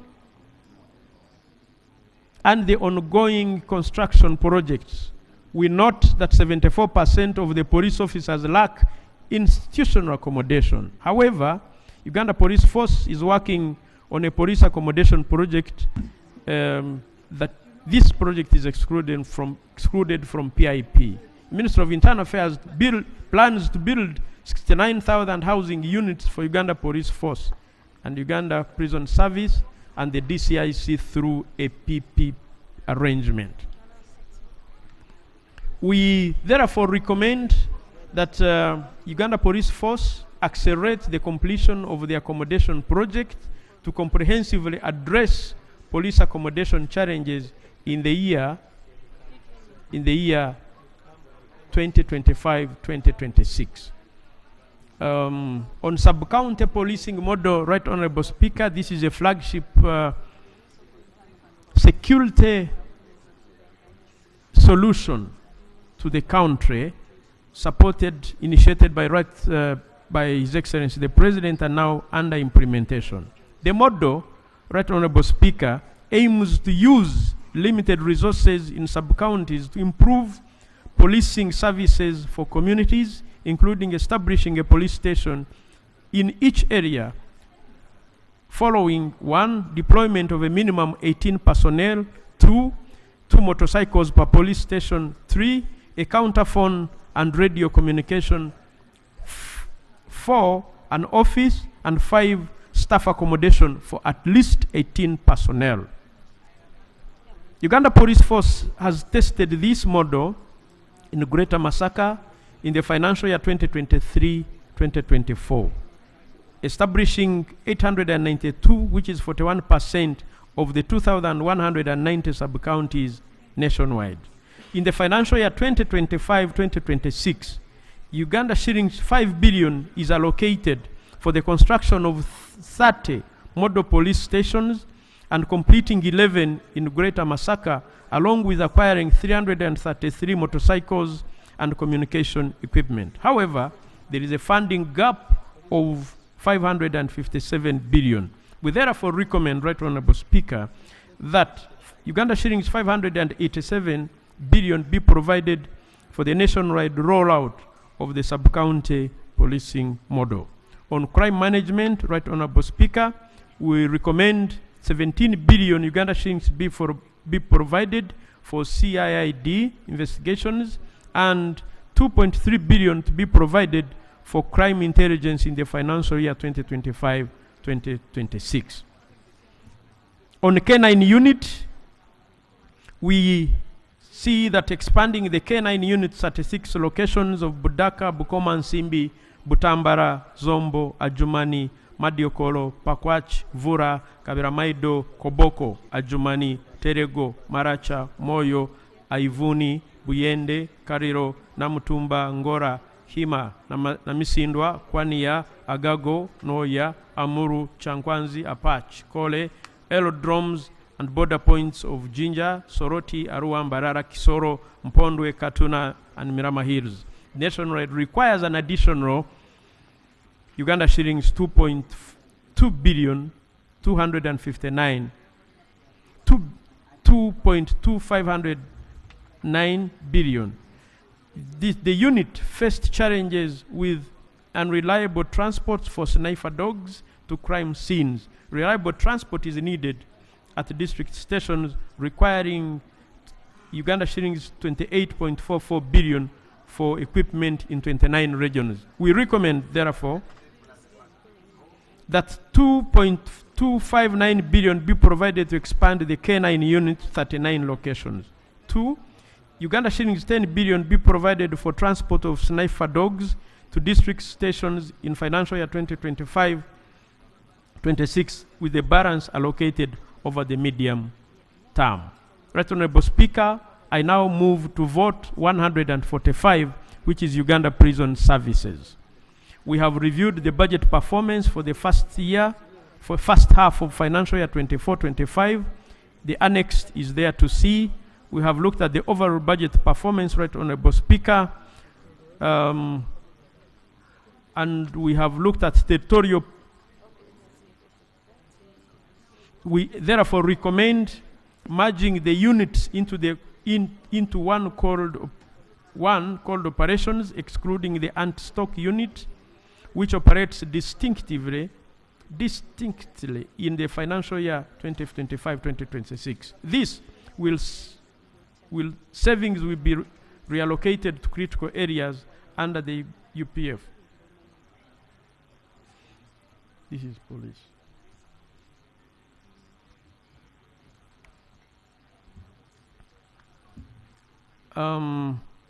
We move to page 30, Right Honorable Speaker. I think there was a printing problem, but on areas payments, development budget, revitalization of prison industries, enhancement of prisons, reduction system, and value additional project, on budget estimates, which we also reviewed for the Uganda Prison Services. We also looked at prisoner accommodation, and the committee was informed that the prisoner population rises, I beg your pardon.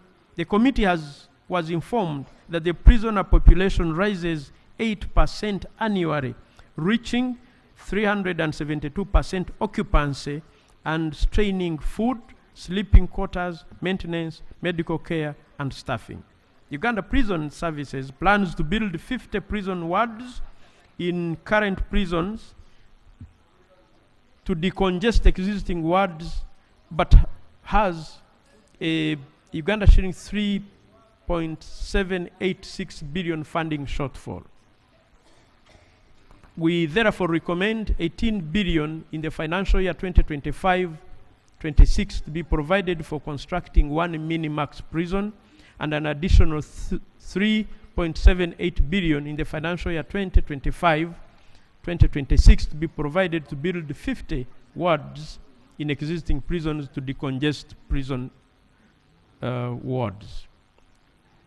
Right Honorable Speaker, on ICT development, we recommend an additional 5 billion to be provided for phase 2 of the prisons management information system in the year 2025-26, and additional funding of digital communication, virtual courts, and offender monitoring systems to spread over the medium term. On staff accommodation, we note that there are no funds provided for 79 two-bedroom houses costing 7.9 billion, and additionally 3,000 low-cost staff houses need 7.04 billion, and the budget allocates for 800 houses at 2.56 billion, leaving a funding gap of 46.801 billion for staff accommodation. Right Honorable Speaker, we accordingly recommend that 46.801 billion be provided to enhance Uganda Prison Services staff accommodation. On relocation of prisons headquarters.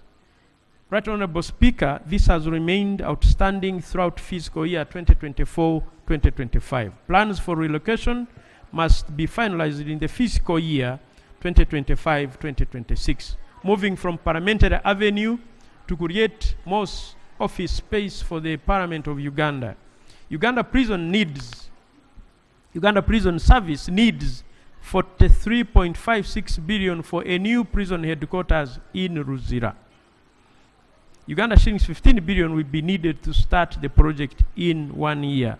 We therefore recommend, Right Honorable Speaker, that Uganda shillings 43.56 billion be provided over the medium term for Uganda Prison Services to construct its headquarters in Ruzira and vacate the current headquarters at Parliamentary Avenue to provide the space for Uganda, for honorable members of Parliament, which remains outstanding.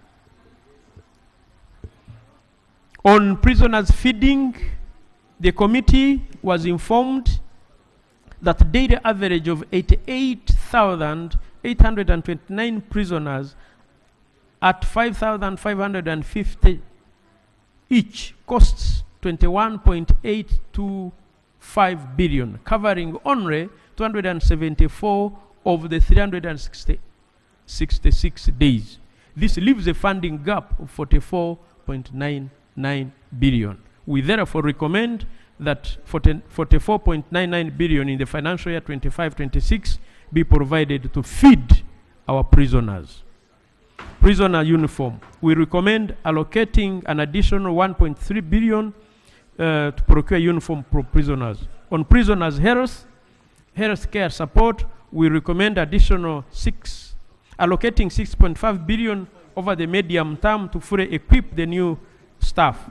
On domestic areas, we recommend that Uganda Prison Services strictly adheres to the commitment control system and prioritizes the clearance of areas before incurring new ones.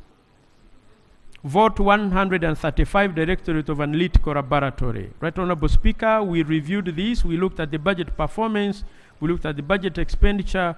We recommend that DIGAL should expedite recruitment clearance processes by Ministries of Internal Affairs and Public Service in the financial year 24-2025. We looked at their NTR performance. We looked at the overall budget. We make the following recommendations. That 0.659 billion in addition to the current wage bill estimate be made to DIGAL to fill 17 vacant positions at regional laboratories. We also recommend that DIGAL accelerates National DAA Data Bank Infrastructure Project as a standalone project to enhance transparency and accountability in the financial year 2025-2026. We looked at the construction of the National Data Bank. We toured that. We recommend that it should be a standalone project for implementing the National Data Bank to facilitate project monitoring and supervision. On acquisition of motor vehicles, we recommend that 0.973 billion in the financial year 2025-2026 should be made available to purchase motor vehicles for regional forensic laboratories. On the operationalization of DIGAL regional laboratories, we recommend that 1 billion in the financial year be made available to construct regional forensic laboratory in Hoima to operationalize the regional forensic labs over the medium term. On acquisition of modern scientific equipment, we recommend that we allocate 5.4 billion for modern scientific equipment to enhance forensic services, support justice, and ensure public health and environmental safety in the fiscal year 2025-2026. On vote 139, Right Honorable Speaker, and this is the last, National Identification and Registration Authority. We looked at their budget performance, and the details are there. We recommend that NIRA should expedite the recruitment of data processors and the procurement of NID materials. On the budget estimate for the financial year 25-26, the annexure is attached. is there to see. On mass enrollment and renewal project, Right Honorable Speaker, we were informed that there will be 96,674 new registrations and 5.26669 IDs renewals in the year 25-26. We already have 16.382901 blank ID cards that will be procured at a cost of 145.25 billion. Only 24 billion is allocated, leaving a funding gap of 120.72 billion. We therefore recommend that 120.72 billion in the financial year 25-26 budget be provided to enable NIRA to complete the mass enrollment exercise before 2026 general elections. On civil registration services, Right Honorable Speaker, we recommend the allocation of 11.981 billion to NIRA over the medium term to fully support civil registration and certification services. On alien registration and alien card issuance, during the financial year 25-26, the focus will be on registering 30,000 aliens legally residing in Uganda. These individuals will receive alien cards from NIRA. This activity remains unfunded though, and it will require 1.08 billion. We therefore recommend that 1.08 billion be provided to NIRA during the financial year 2025-2026 to register and issue these aliens with IDs. On strengthening birth and death registration in health facilities, we recommend that NIRA should facilitate accurate record keeping of birth and death in health facilities.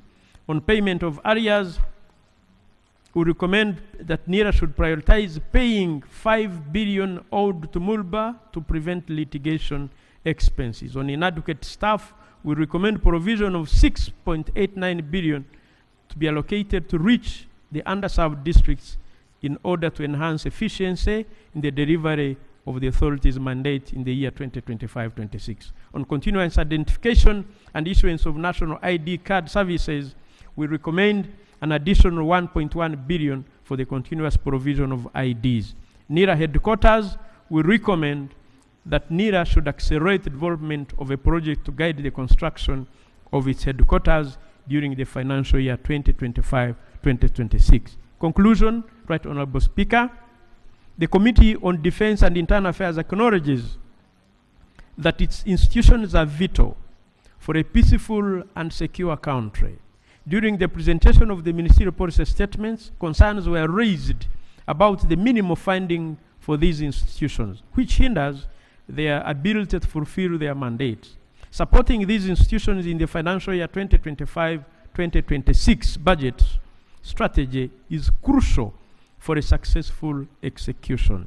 The committee amended the budget proposals as detailed in Annex 3 to promote effective use of resources. Therefore, the committee recommends that this House adopts its report and approves the budget estimates with the committee's recommendation for 2025-2026 as proposed.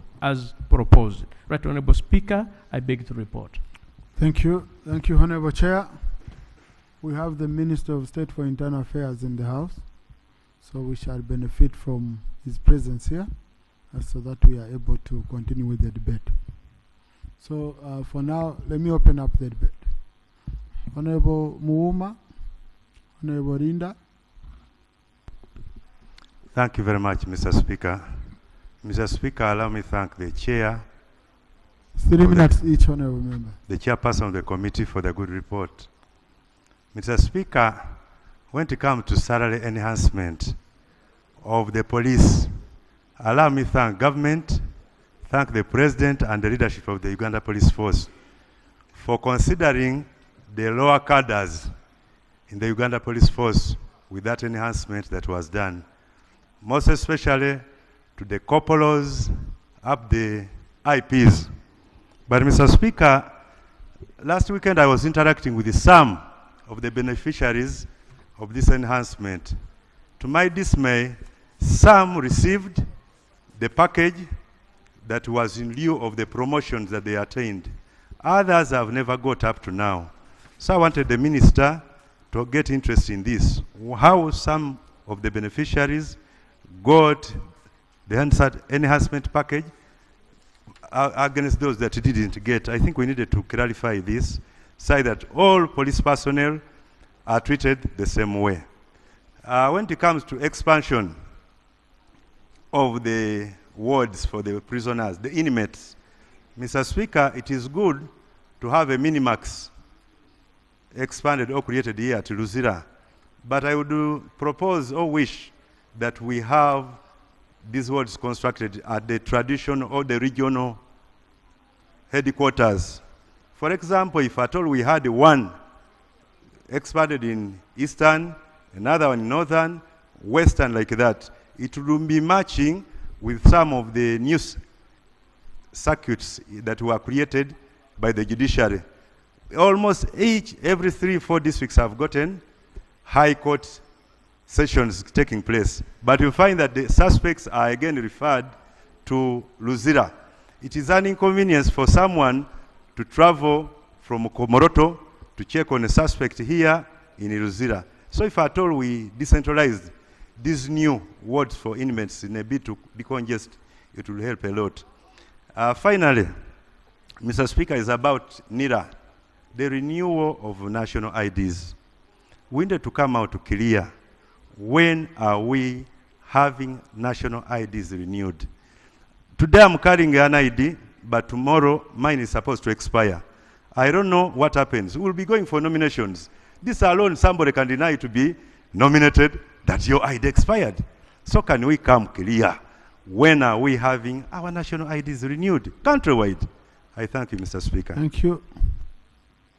And Irene? Thank you so much, Mr. Speaker. Then followed by Modoi. I also want to thank the chairperson for the good report.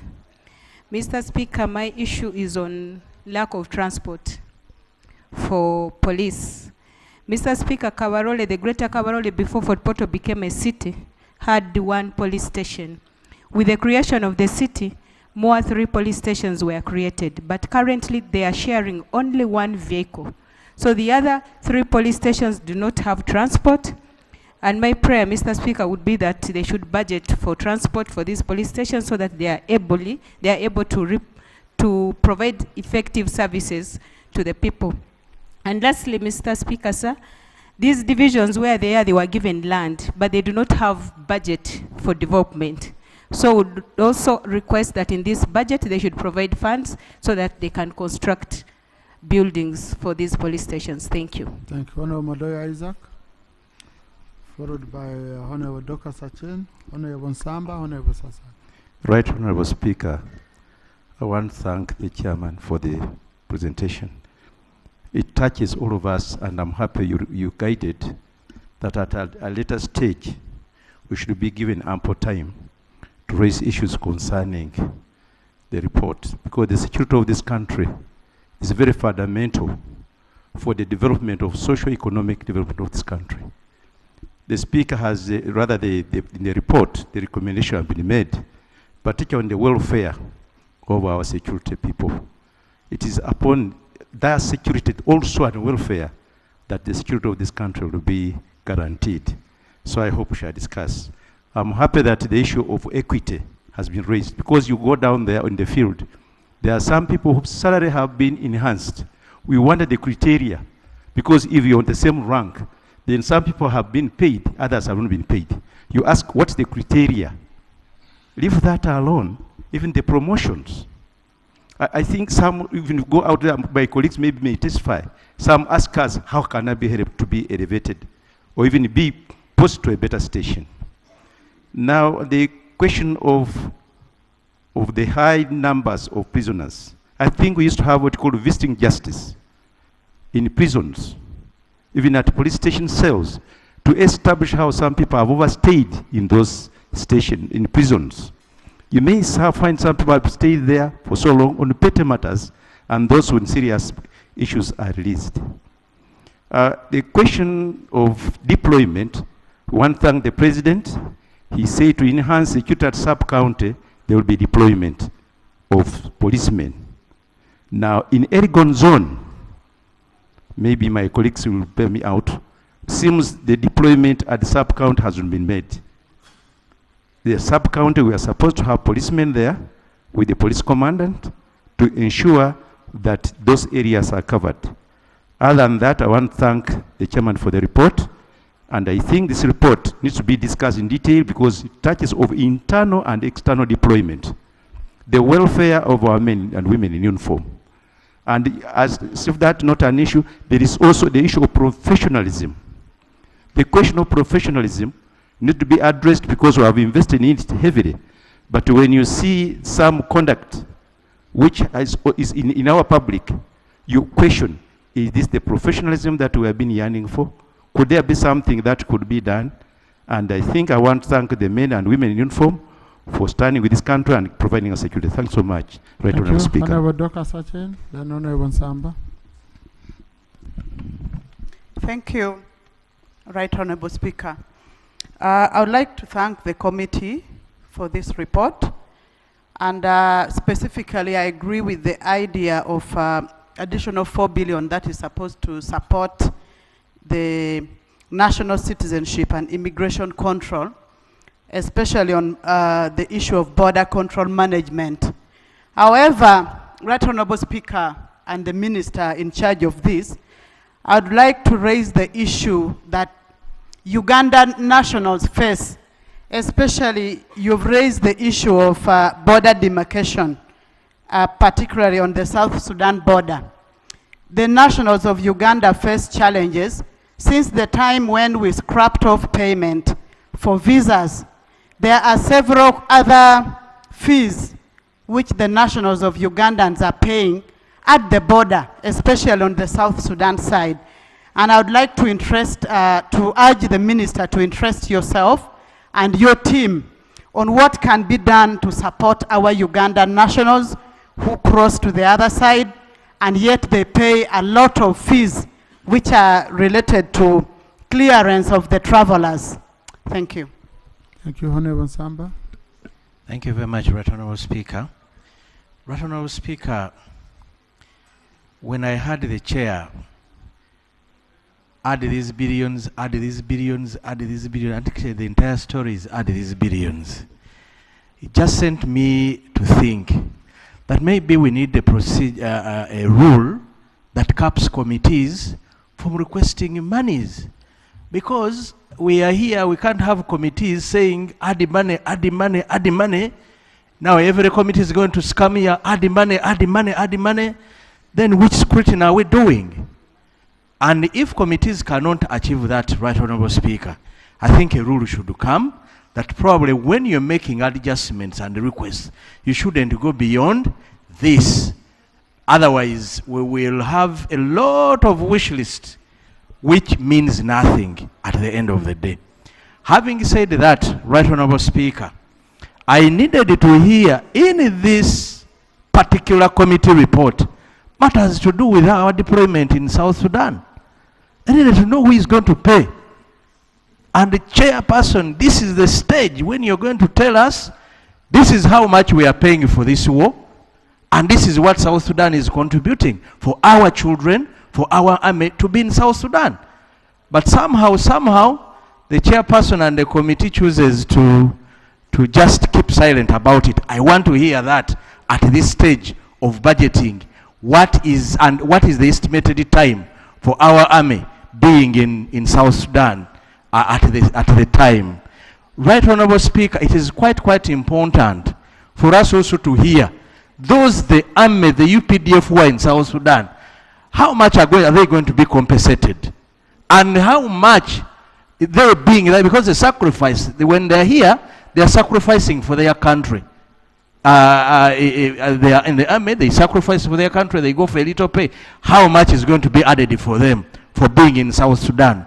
And who is paying that cost? Mr. Chairperson, I really needed to hear those issues, but I think now that the Minister is around of Internal Affairs, he might have been briefed by the Minister who deployed our army in South Sudan. Thank you very much, Right Honorable. Thank you. Honorable Sasaga. Yeah, thank you, Right Honorable Speaker. Right Honorable Speaker, I thank the chair for the report, but I have like 2, 3, 4 issues. One is about NILA. Most of the money is to be given for the registration exercise. Now, you need to be very clear. The people got IDs and are expiring this year. Mine personally is expiring in 2030. Then there are children who are registered in schools, both in primary and secondary, some time back. Up to date, they have now got their IDs. Now, are they going to be part of the new registration to be given now the IDs, or you are going to use the old ones, the money we first gave to register them? The second one is about the prisons. Yes, I will continuously raise the about Mutuf prison, which was constructed for 150 inmates, but currently it is having 350 inmates. And I've been on this floor of parliament for some time. Let me hope among the 50 units to be constructed, Mutuf prison is among them.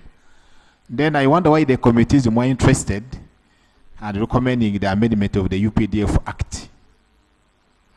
Actually, I've looked through the report, but I'm not seeing a good reason is they're giving for the amendment, but they're interested in the amendment. Maybe the minister can able tell us which gaps do you have in the Act. Honorable Rule 8, anticipation. So let's wait, just let's wait for those issues. Indeed. And then lastly, Honorable speak on the on the police. I don't know which specific ones are you going to support with the expansion and construction, but we have the Masaba police station, which is as old as the East African times. I remember they go for community to support them with the construction. I don't know in your budget you have captured, for example, Masaba police station. Thank you. Thank you. Honorable Nyangweso, Honorable Kenauma, Honorable Pascamenya. Thank you, Right Honorable, for the opportunity. Allow me to thank the committee chair for the wonderful report. Right Honorable Speaker, I have 2 issues to raise. One is the issue of construction of police stations in the country.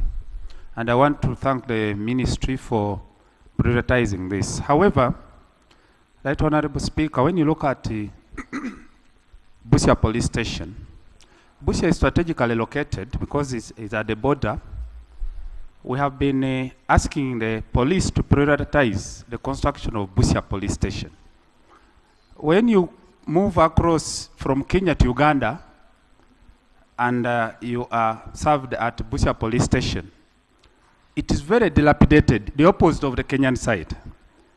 The Minister of Internal Affairs has been promising to prioritize the construction of Busia police station, but this has not been put in the budget, and I hope the minister has a comment about this. Secondly, Right Honorable Speaker, I want to talk about the congestion in prisons. To curb congestion in the prisons, the government introduced a community service, and community service orders have been issued from time to time. Just like Honorable Modoi has said, maybe it is now time to do an audit on this community service. Is it serving the purpose? Because we have been funding it, but still the issue of congestion in prisons is increasing. So, Honorable Minister, possibly you need to look at this and at an opportune time and report to us and seek more support. Thank you very much, Right Honorable Speaker. Thank you, Honorable Kenauma. Thank you so much, Right Honorable Speaker. Right Honorable Speaker, I want to thank the chair for the good report that he has presented. However, Right Honorable Speaker, my concern is about the outposts that are going to be established in each and every sub-county. Aware that we have sub-county that have around 10 or 7 parishes. Now, when they put 18 police officers in one sub-county, what about other parishes? that does not have the outpost. Because we have seen a scenario where a sub-county is very big and has a lot of villages. So in case there's a problem somewhere, that the police officers need to go from that sub-county to that very parish. And yet sometime, they will always tell you they don't have fuel for their motorcycle. They will always tell you to first of all send for them money before reaching where there's a lot of problem. So right now, Speaker, for me, I was requesting and also suggesting that, if possible, outposts will be put in all the parishes throughout the country. Thank you. Thank you, Honorable Pascal Menya. Colleagues, I won't pick all of you because we have other statements where you will submit. Thank you, Right Honorable Speaker. Right Honorable Speaker, I would like to thank the Chair of the committee for the report. My concern, Right Honorable Speaker, I want to address on police matter. Right Honorable Speaker, as we look into providing transport means, I would implore the ministry to put into consideration areas of also supporting them of sufficient fuel. Because in most cases, Right Honorable Speaker, when the police are supposed to go to a scene of, to a place of sin, you find that they do not have a scene of crime rather. You find that they would want to do it or go for it, but because of the inadequacy of fuel that they cannot access, they are not able to go. In any case, they would even request the people to help mobilize for fuel so that they go in response to that. So when we are looking at issue of transport, we must put into consideration that transport goes together with fuel. Secondly, Right Honorable Speaker, I want to address myself on the area of the prisons. I support so much on the area of decongesting the prisons that we have. I want to specify myself in Pade district. Right Honorable Speaker, it's alarming and it's disappointing that Pade district do not have enough space for the inmates. Secondly, Right Honorable Speaker, as I'm speaking, Pade do not have electricity in the prisons of Pade. It is so insecure for inmates to be in a place which is dark. That is, by its own means, we are creating more insecurity instead. So we implore the ministry, as we are looking at areas of improving our prisons place, we put into consideration areas of electrifying the prisons. I thank you, Right Honorable Speaker. Thank you, Honorable Brenda Nabukenya, Honorable Boka Didi, Honorable Kugonza Emre. Thank you, Right Honorable Speaker. I want to appreciate the Chair for the report. Right Honorable Speaker, I want to support the area where they want to procure 2 motorcycles for the sub-county police stations. And also, I want to invite the Minister to think about like shelter or residential houses for the police officers at the sub-counties. Because most times they have to look for places to stay and they have to work throughout the night. And also, colleagues have raised the issue of fuel. Usually, we limit them because we don't provide money for fuel. Usually, it goes to different things. Right Honorable Speaker, colleagues have raised that it should be prioritized. And also, Right Honorable Speaker, when it comes to the prison budget, I never saw where the logistical requirement for female prisoners, a provision of sanitary towels. There was a big debate here where prisoners are complaining, those in and out, those who have been in prison, they always come out and say that we are there as women. At times we go for the monthly periods and we cannot access, not every prisoner has family that they will be able to procure for them and deliver to the prison. So we need to think about the female, because you have a lot of them, and the budget must include all their needs because they are in the custody of government or prison. So, Right Honorable Speaker, I wanted to raise that issue. It is very important and the Honorable Minister needs to note it. If it is included in the budget, she should inform us. If it is not, then they should think about it. I thank you. Thank you, Honorable Bokadidi, and Honorable Emre Kugonza, then Honorable Wandwasi. Thank you so much, Mr. Speaker, for giving me this opportunity. I want to thank the committee for the report. I have two issues that I would like to observe and pray for. Issue number one is that 23 years ago, Honorable Speaker, gallant men and women were fighting for their rights, agreed and sat down with the government to speak peace and sign peace. That's why on the 12th of April, we have His Excellency the President going to West Nile to commemorate the 23 years of peace. The gallant men and women who are the ex-combatants who laid down arms were promised ex gratia by this government. 23 years down the road, they have not been given their ex gratia. While the Defense Committee has been preparing with the West Nile Parliamentary Caucus to mark the 23 years of peace, one of the things that was messages passed to them was that on that day, they will be commissioning the payment of their ex gratia. It turned out that there is no budget provided for their ex gratia. Would like this committee to clarify to the House what happened. Because many of these are men and women who have aged, they are in a desperate state. That's one of the issues. The second issue is related to new districts that have either no central police station or very, very small police station, others operating under trees. A case in point is Obonge. We look forward to, in the ministerial policy statement for the Ministry of Internal Affairs, to have a roadmap for construction of befitting central police stations for these new districts that do not have CPSs. I thank you. Thank you, Honorable Kugonza. Thank you very much, Mr. Speaker. I would like to applaud the chairperson and the committee for a very comprehensive report. And I'm picking two issues. One of them is the sub-county policing model. I wish to thank government for this innovative approach. But my concern is more about the planning.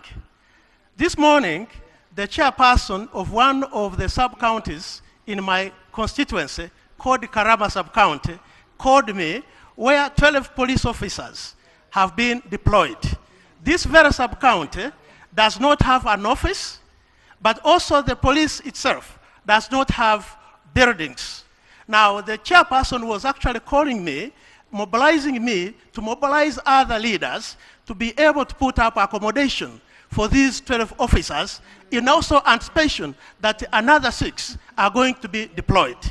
I'm appealing to government to do thorough planning because we need the police officers spread across, but they need also to be catered for, otherwise they will turn into a menace. Now, the second aspect is about facilitating the district police station. For example, in Kivale, we do not have a vehicle. The vehicle that was provided many years back, actually when it walks 1 kilometer, you'll find it grounded on the road. And this is a vehicle that is supposed to take care of the hundreds of thousands of people that are in that place. So we appeal to government to provide sufficient transport to the district to be able to monitor security in the area. Many times they rely on borrowing from us, but we also have other priorities. Sometimes the DPC is speaking to the RDC to provide transport, and yet the RDC has got also other engagement. So I support the idea of providing for resources. Somebody was raising a matter here that the committee was saying we need more additional resources. I'm sure and I'm glad that these issues came out. Let them come out because we need everybody secured. We need our property secured. And this can only be by facilitating the team that is responsible for that. I thank the committee and I thank you, Mr. Speaker, for the opportunity. Wandwasi. Yeah, thank you so much, Mr. Speaker. I also want to join the rest by appreciating the report given to us by the chairman of the committee. However, Mr. Speaker, I have a concern. After listening to the budgetary allocations, Mr. Speaker, in Uganda, we have a very active group of the auxiliary force, commonly known as the reserve force. Mr. Speaker, whenever there is a need for our country to offer security to our neighbors, UPDF has always been deploying the auxiliary force to supplement on the efforts of the security efforts during the missions. However, Mr. Speaker, there have been complaints whenever these gallant men and women come back from their foreign missions, they are hardly paid their emoluments. So, Mr. Speaker, wouldn't it be, or how I wish that in these budget processes, the Ministry of Defense and Veteran Affairs budgets for the auxiliary force because they do a lot of work. Secondly, Mr. Speaker, I do well appreciate the ministry to be cognizant of allocating police posts at sub-county levels. However, Mr. Speaker, there is an accommodation gap. These police posts or posts that are opened at the sub-county level, Mr. Speaker, they are hardly provided with accommodation facilities. You find them there, but where to stay? Mr. Speaker, it is always a problem. As much as the government has enhanced their salaries, but if the accommodation is not taken care of, I do believe they will not perform. So my request is for the ministry to make provisions for accommodation to take care of our gallant men and women in uniform at sub-county levels. Thank you, Mr. Speaker. Honorable Franka Kabuye.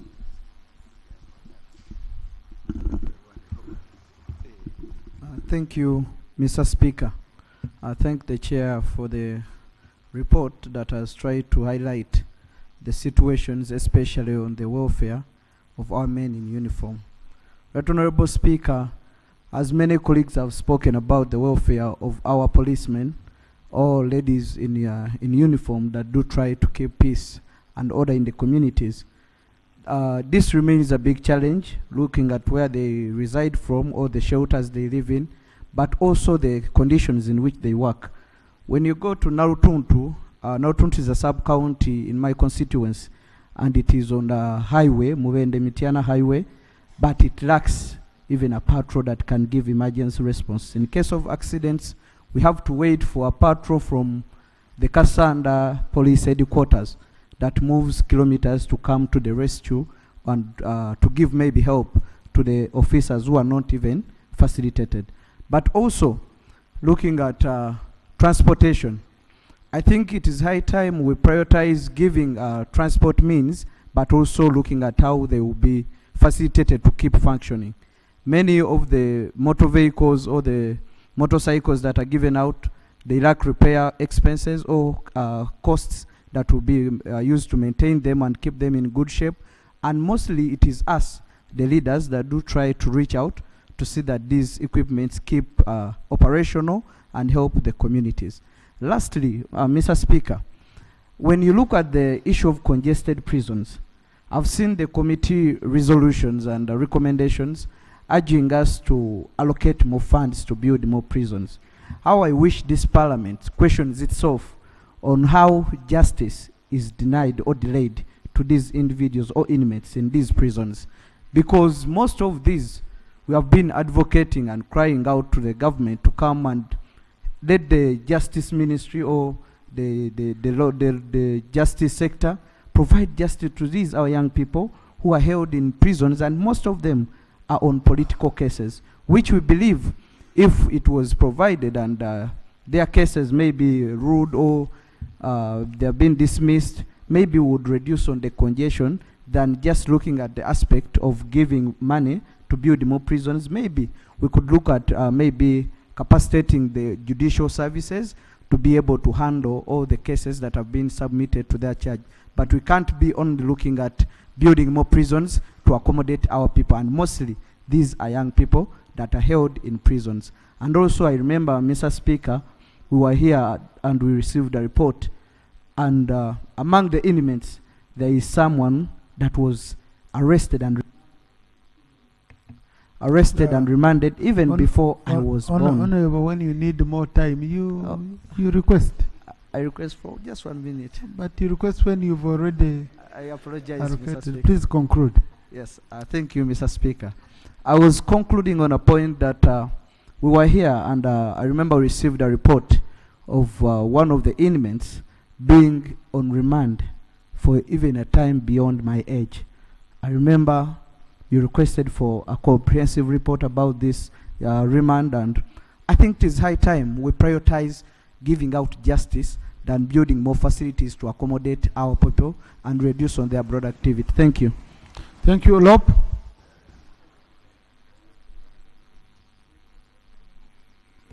Right, Honorable Speaker, let me start. Have more reports, which I let me start with the low-hanging one to the Minister of Internal Affairs. Minister of Internal Affairs, Honorable Nalukol has just been here with his maiden speech. He has said that in Kawempe North constituency, there are still continued arrests and harassment of his voters. And quite a number of them are being arrested and imprisoned. So could you, because we are supposed to come back later, could you give us a report why police and other agencies continue to harass voters in Kawempe when the elections have long ended? Right, Honorable Speaker, I'm seeing a common occurrence on all your votes of areas and areas unfunded. I've just looked at prisons with 120 billion in areas and all of that money to service providers, and it's not budgeted for. I wonder how we pass a budget when we consumed commodities, goods of our business people, and we have not budgeted for them. I've seen it in NIRA, I've seen it in defense. When I've counted the areas in your defense and internal affairs, they are almost going to 500 billion or thereabout. That's a huge sums of money for areas, and this is collapsing our businesses. Could we as a committee have not interrogated this matter to see that the agency continue to accumulate areas, yet they can't pay? Also, I've seen here a project called the Solar Project in Nakasongola. Right, Honorable Speaker, a similar project was piloted in Korolo here. We spent 7 billion to build a solar system that would even go to a national grid. But since some 5-7 years ago, not a single voltage, is it a watt or voltage, megawatt, is being generated at Korolo. Honorable, they shouldn't mislead you. A megawatt is so big. It's so big. Yeah. By a the time the solar plant reaches a megawatt. A kilowatt. A single unit, kilowatt, is kilowatt. From Korolo going to a national grid. I see us allocating an additional 20 billion to this white elephant project, now in Nakasongola. The argument then I was in internal affairs was that the Korolo project was a pilot one. The pilot one. Please switch on. And therefore you are now rolling over this. How do you roll over a failed project and allocating money to it? I don't know whether you had no institutional memory to ask them. They even took a committee to China to say procurement that never came through. 9 billion taken in Kololo. All of you are no Kololo. There is no solar being generated there. Now you are saying in Nakasongola, we give another 20 billion. I've also seen here an alarming figure, Honorable Speaker. In the Ministry of Internal Affairs, the number of people being trafficked that have gone up by 185%. Trafficked. From 180, I've seen to 2,000 and something. human beings being trafficked. And that report is for the year 22. You seem not to have the latest figures for this year. So if you are to go by that trajectory and you on the increase, so this number of people being trafficked, and we continue to give money. So what's the ministry doing when so many Ugandans, and I've seen the small amount of money you are allocating for missions abroad for people who want to return back and have escaped. Paltry sum of money, and our people are suffering. So in this budget process, what are you doing to curb human trafficking? You also put money for building new prisoners and police stations, but there are police stations still with asbestos across the country. Now, the Minister of Health is here. It's so many years ago that we outlawed asbestos as a hazard for health. Yes, so what is happening? That you are allocating money to build new prisons when you are causing cancer to some prison officers who are still staying. These are small amount of money. What will it take a country to eliminate that? What will it also take a country to eliminate? I've seen here in this report, you still have a basket. Honorable Speaker, for you and me have been in the prison. We know how humiliating a basket is.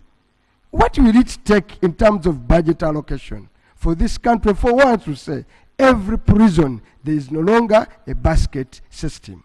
For those who don't know the basket system, a bucket system. For those of you who don't know the bucket system, a bucket system is where you, let me leave it at that.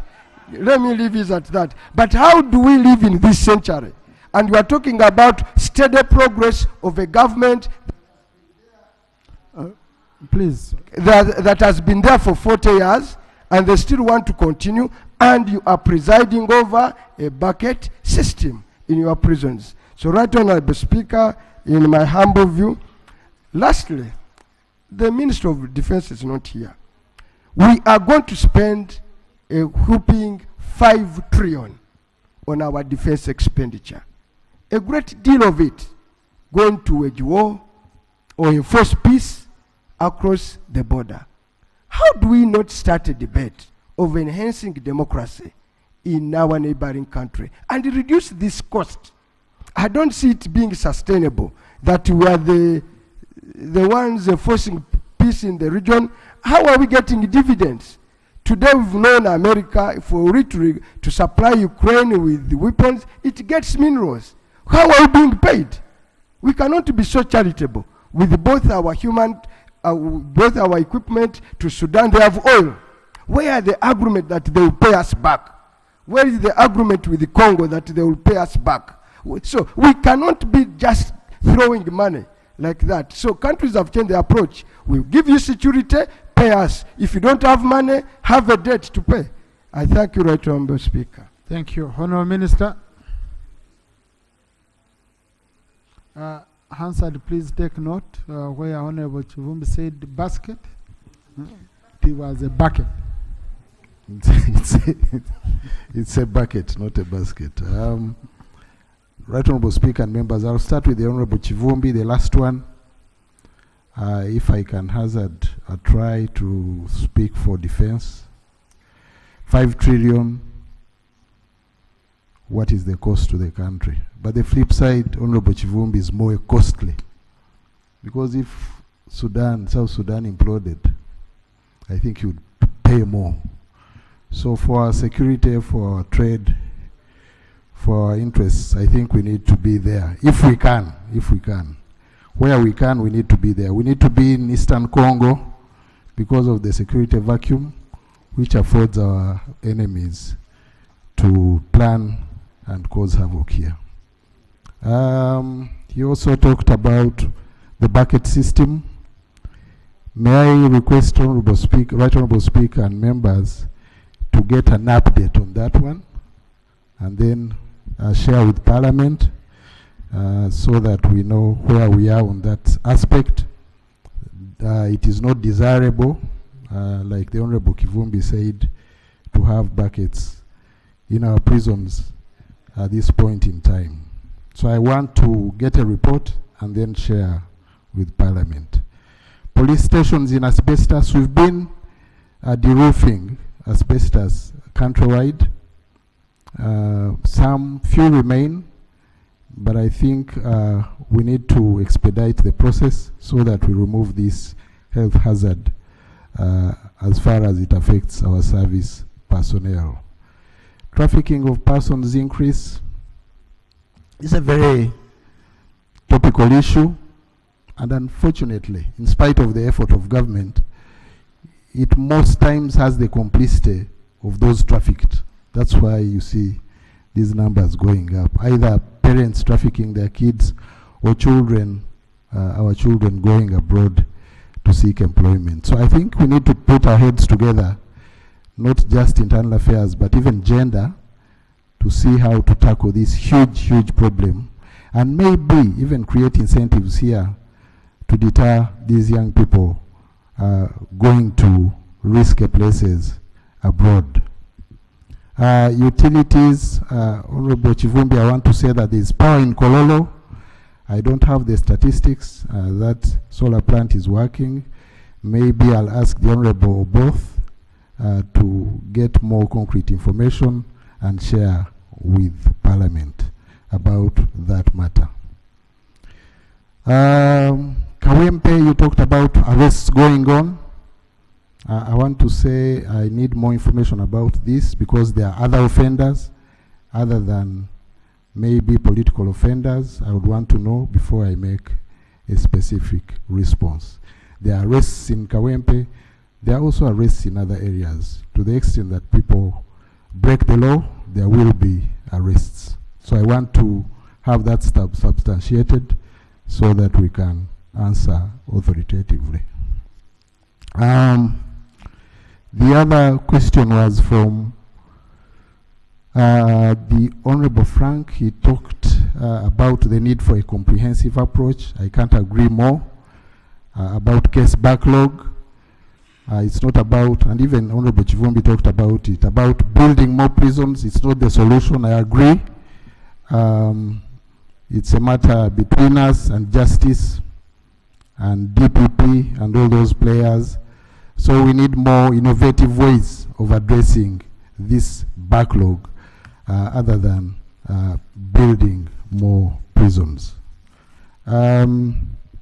Welfare of service personnel, shelter, working conditions. Honorable Frank talked about Nalutuntu, not transport. That's why we are here. The means of transport are too few and far between our stations. There are maintenance costs. The other day in Cabinet, we talked about and we passed the need to introduce electric motorcycles to offset the costs of fuel, which members have mainly talked about. So we are awake to the concerns of members, and we, with the support of Parliament, the means, of course it comes to that, we shall address these logistical challenges of our men in uniform. Somebody talked about reservists and auxiliaries being called up for missions abroad, that they are not paid. What I want to acknowledge is that there may be delays in payment, but there is no segregation between active people in the UPDF and those who are reservists. If they go to a mission in Somalia, they all get paid the same. And I want to get more substantiation here so that I refer it to the Honorable Minister of Defense to give more directed answers to that concern. Honorable Kugonza, sub-county policing model, accommodation lacking. I want to take it up with you. It's unfortunate that we send people without matching accommodation. Where we send people, we should provide uniports. This is a right, and there's no roundabout about that matter. So, Honorable Kugonza, we shall take it up and then ensure that our people in that area get accommodation. Honorable Boka Didi, 23 years of peace. There's been a backlog regarding the veterans of West Nile. It is always sensitive, especially around election time. But that backlog has been addressed incrementally. We even had to set up the veteran docket under the Ministry of Defense to handle that matter dedicatedly. The backlog is reducing. There may be some outstanding people who are not paid, but they will be paid, I want to promise. The police station at Obongi, we shall examine that one, but I want to suggest that we review the plan for police posts countrywide so that we decide what is possible within the means available and what can be spread over the medium and long term. Honorable Brenda Nabukenya, motorcycles for police stations, residential places, it has been talked about, fuel, and then specific requirements for female inmates. I will consult with the prison authorities. Indeed, like you said, there are some of the inmates who don't have family, and it is the duty of the state to provide for their specific requirements, which they can't afford to cater for themselves.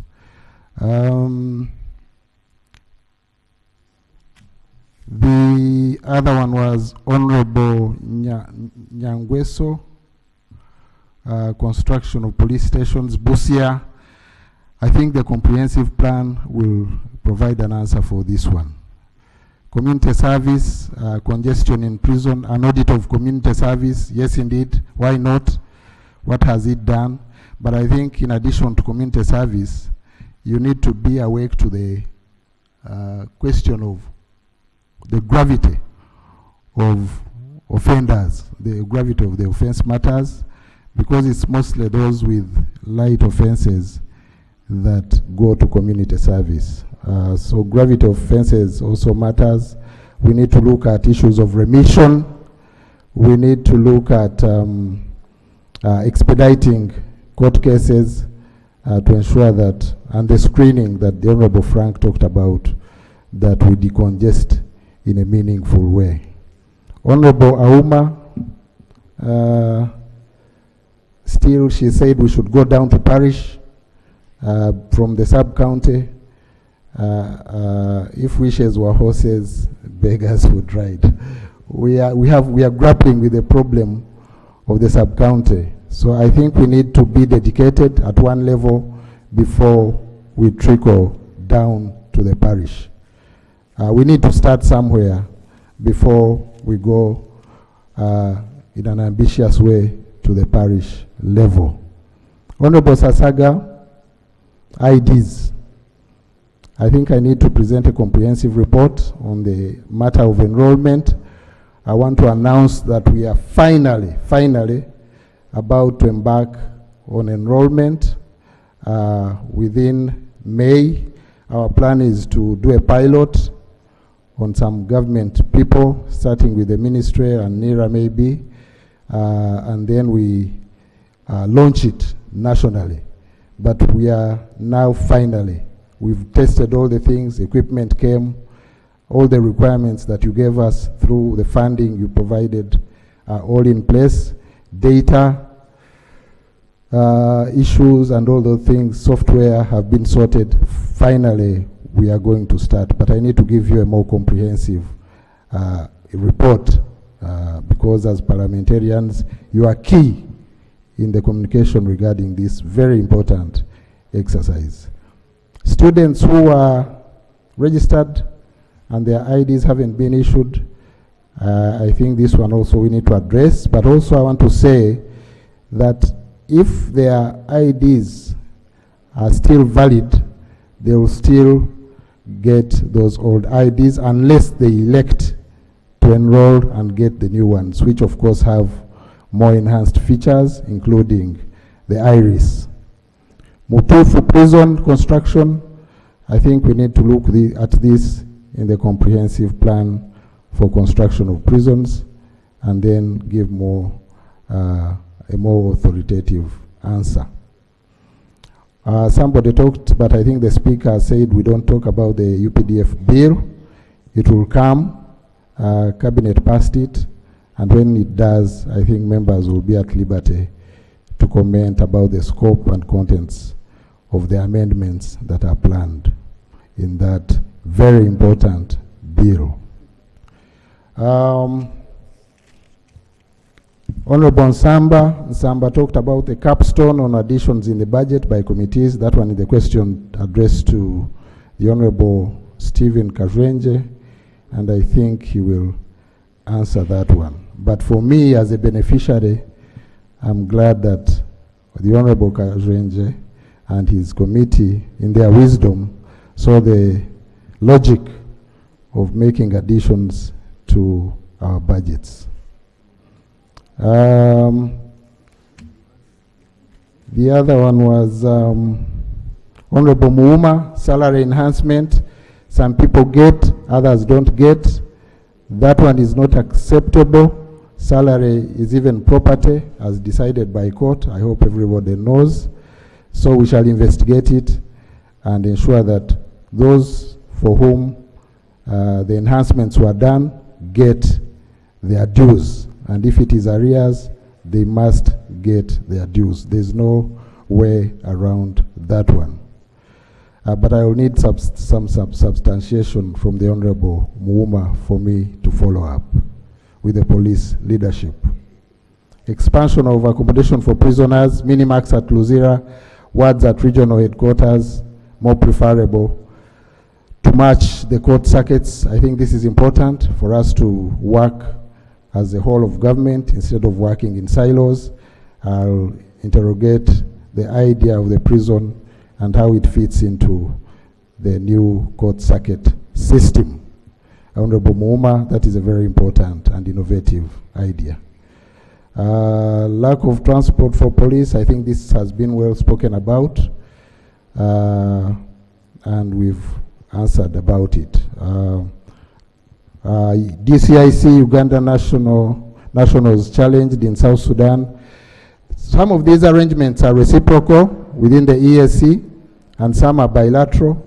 But when it comes to South Sudan, I think we need to, talking to Foreign Affairs and the other players, we need to verify why our citizens are discriminated and they pay higher fees, and then we interrogate our colleagues across the border, and we give a more authoritative position on the matter to alleviate the life of our people across the border who go for trade and other activities. Right Honorable Speaker and honorable members, that's what I had, and I hope it answers some of your, or most of your questions. Thank you. Honorable Chair, some issues?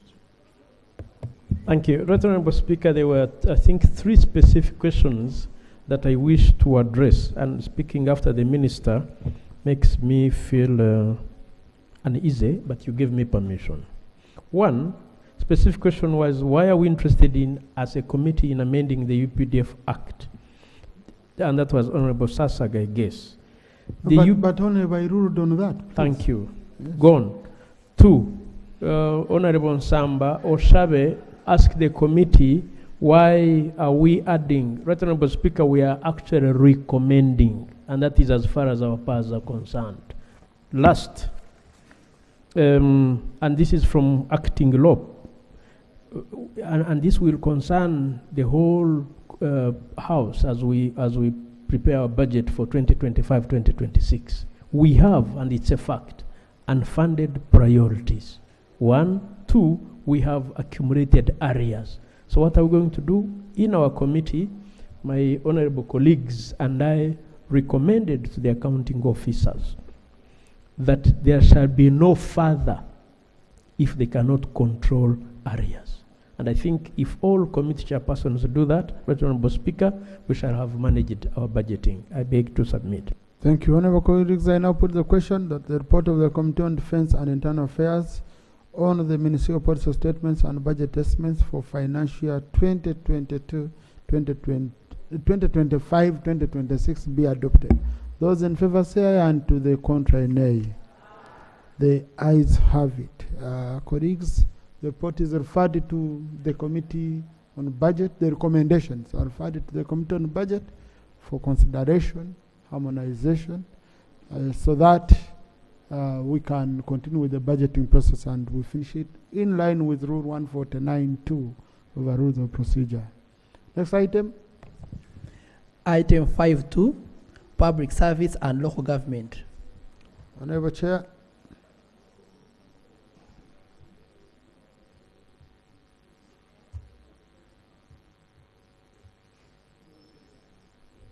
Procedure, Honorable Guzuri.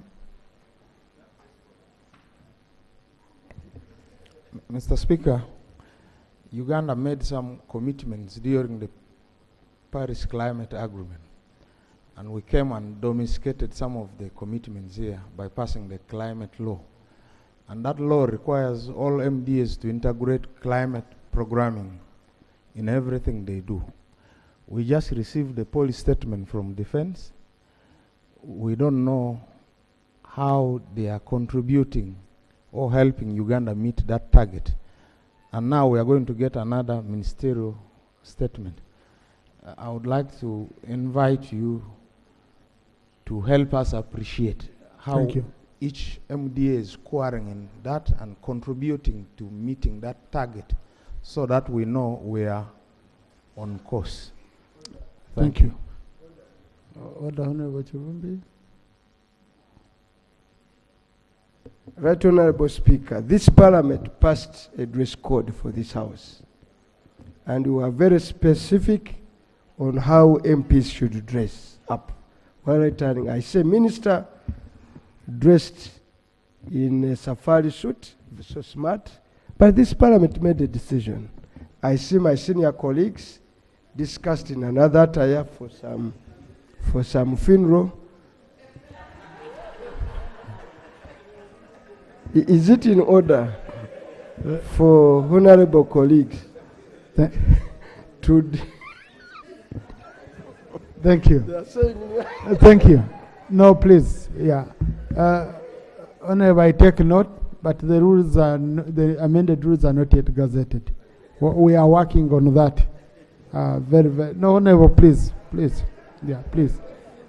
So, Honorable Minister, we received the certificate, Honorable Minister for Finance, the certificate of climate change compliance for the budget, the whole budget. So, it should be up to each committee looking at the performance of their sector. And where a member feels that has not been well captured, can ask the chairperson about that, okay? So I think you will put it to the chairperson of the committee as far as compliance is concerned. Honorable Chair? 15 minutes, Honorable Chair, enough for you. Thank you. Thank you very much, Right Honorable Speaker. Honorable Speaker, in line with the motion moved by the Honorable Minister of Finance, permit me to present the report of the Committee on Public Service and Local Government on the ministerial policy statements and budget estimates for financial year 2025-26.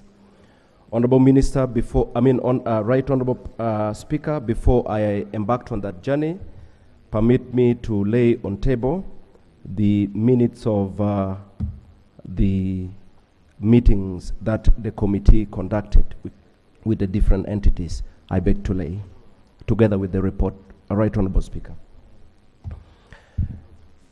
Honorable Speaker, as you guided and in the interest of time, this committee is responsible for the following entities. Vote 011, Minister of Local Government. Vote 147, Local Government Finance Commission. Vote 500, 601 to 935, Local Governments. Vote 005, Minister of Public Service. And vote 146, Public Service Commission. Right Honorable Speaker, on page 4, I give you the background and methodology. Permit me to take you to page 5, which gives you that is number 3.0, on compliance to the relevant provisions of the law and cross-cutting issues, including what you just stated. Honorable Speaker, Right Honorable Speaker, on page 6, we provided details on compliance to National Development Plan 4, and the same page compliance to gender and equity issues. And Right Honorable Speaker, number 3.3 is compliance of the ministerial policy statement. Right Honorable Speaker, I'll request that those details up to page 8, members can look through.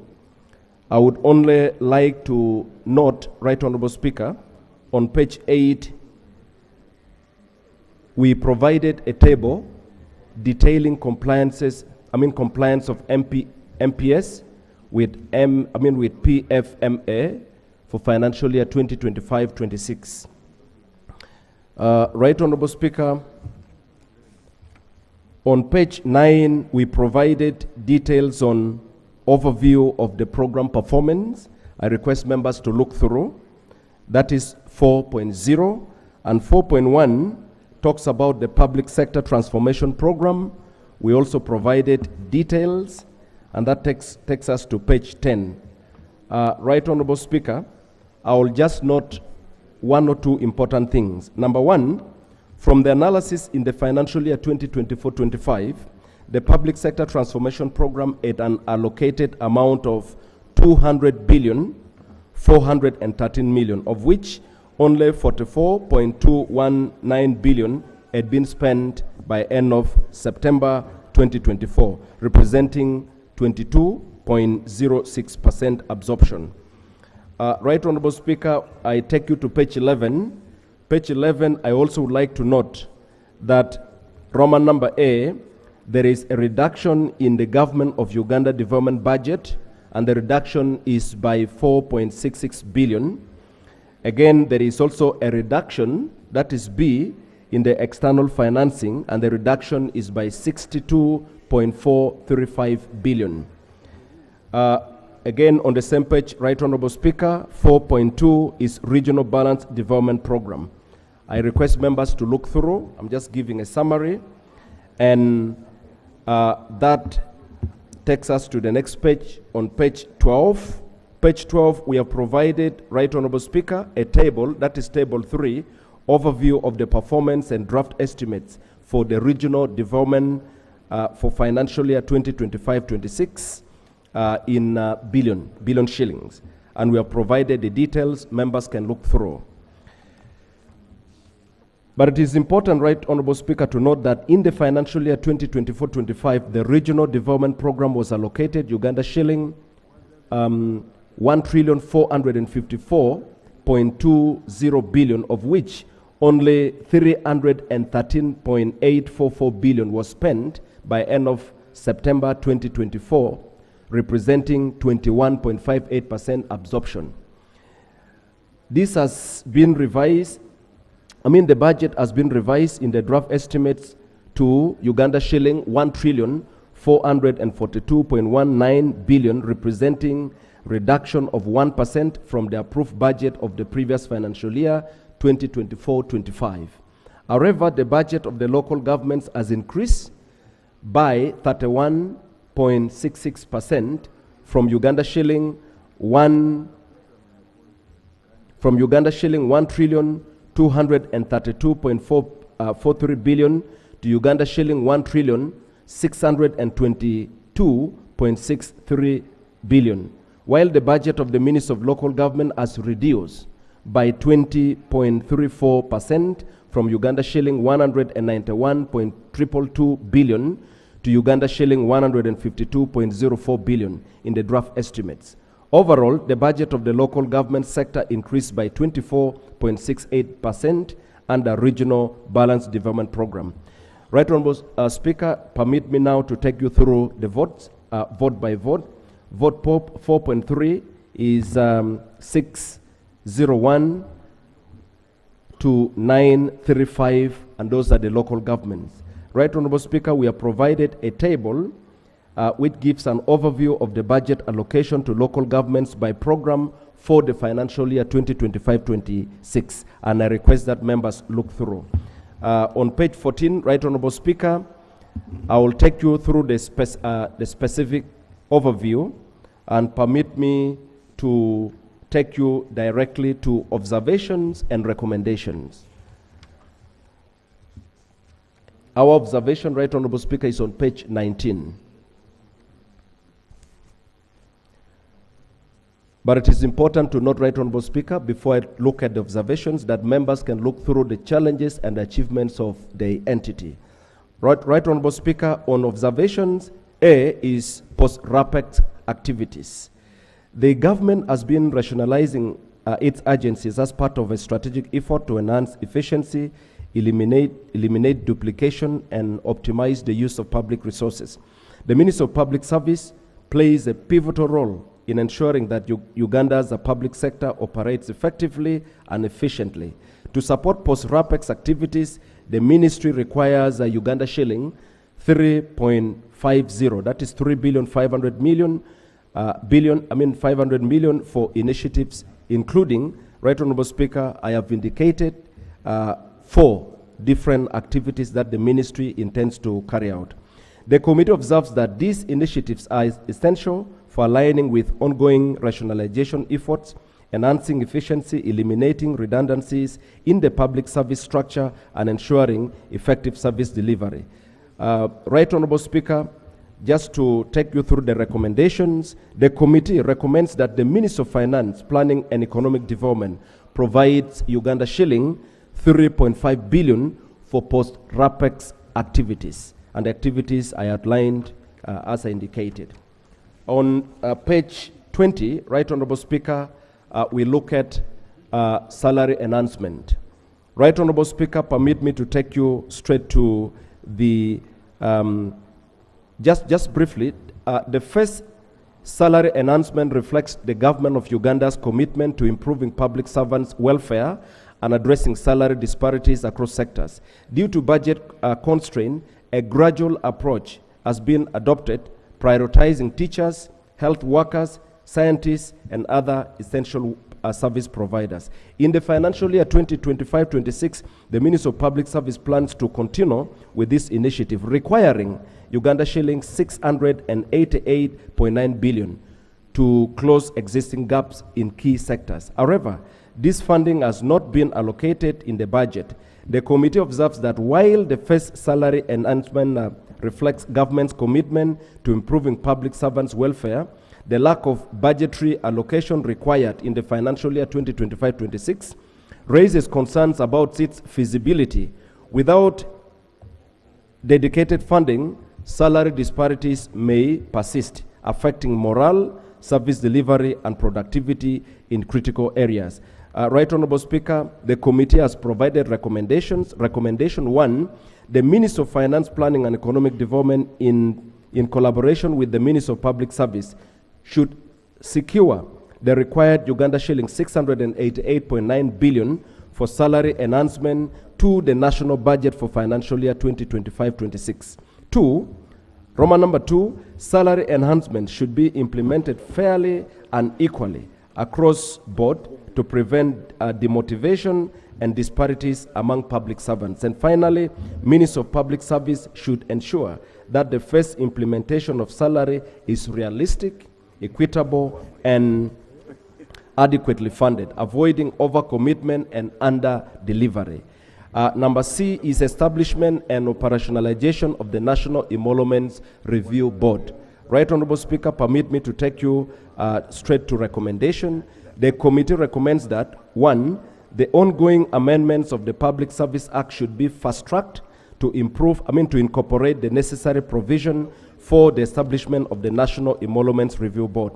2, the Ministry of Finance, Planning and Economic Development should provide Uganda shilling 1.860 billion in the budget for financial year 2025-26 for the establishment and operationalization of the National Emoluments Review Board. On page 22, Right Honorable Speaker, vehicles for former leaders. Right Honorable Speaker, the Ministry of Public Service requires Uganda shilling 7.2 billion for vehicles for former leaders. This is an obligation which is provided for under the emoluments and benefits of President, Vice President, and Prime Minister. The committee observes that some retired leaders, Right Honorable Speaker, all... Honorable, these are direct issues. I don't know what observation you want to get here. Yeah? It's a statutory requirement. The money is either provided or not. So I request you go on to recommendations. Thank you, Right Honorable Speaker.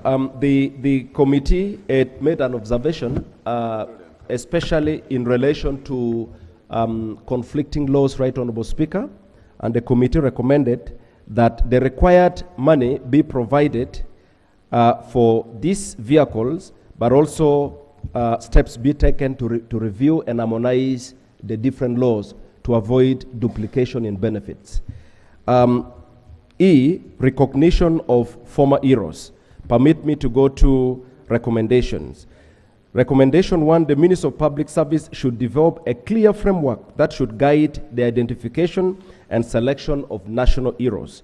2, Minister of Public Service should work closely with local governments and other stakeholders to ensure participation, fairness, and credibility in the identification, selection, and recognition of the heroes. And 3, a report detailing the selected beneficiaries, the nature of awards, and any other benefit should be submitted for to Parliament for consideration.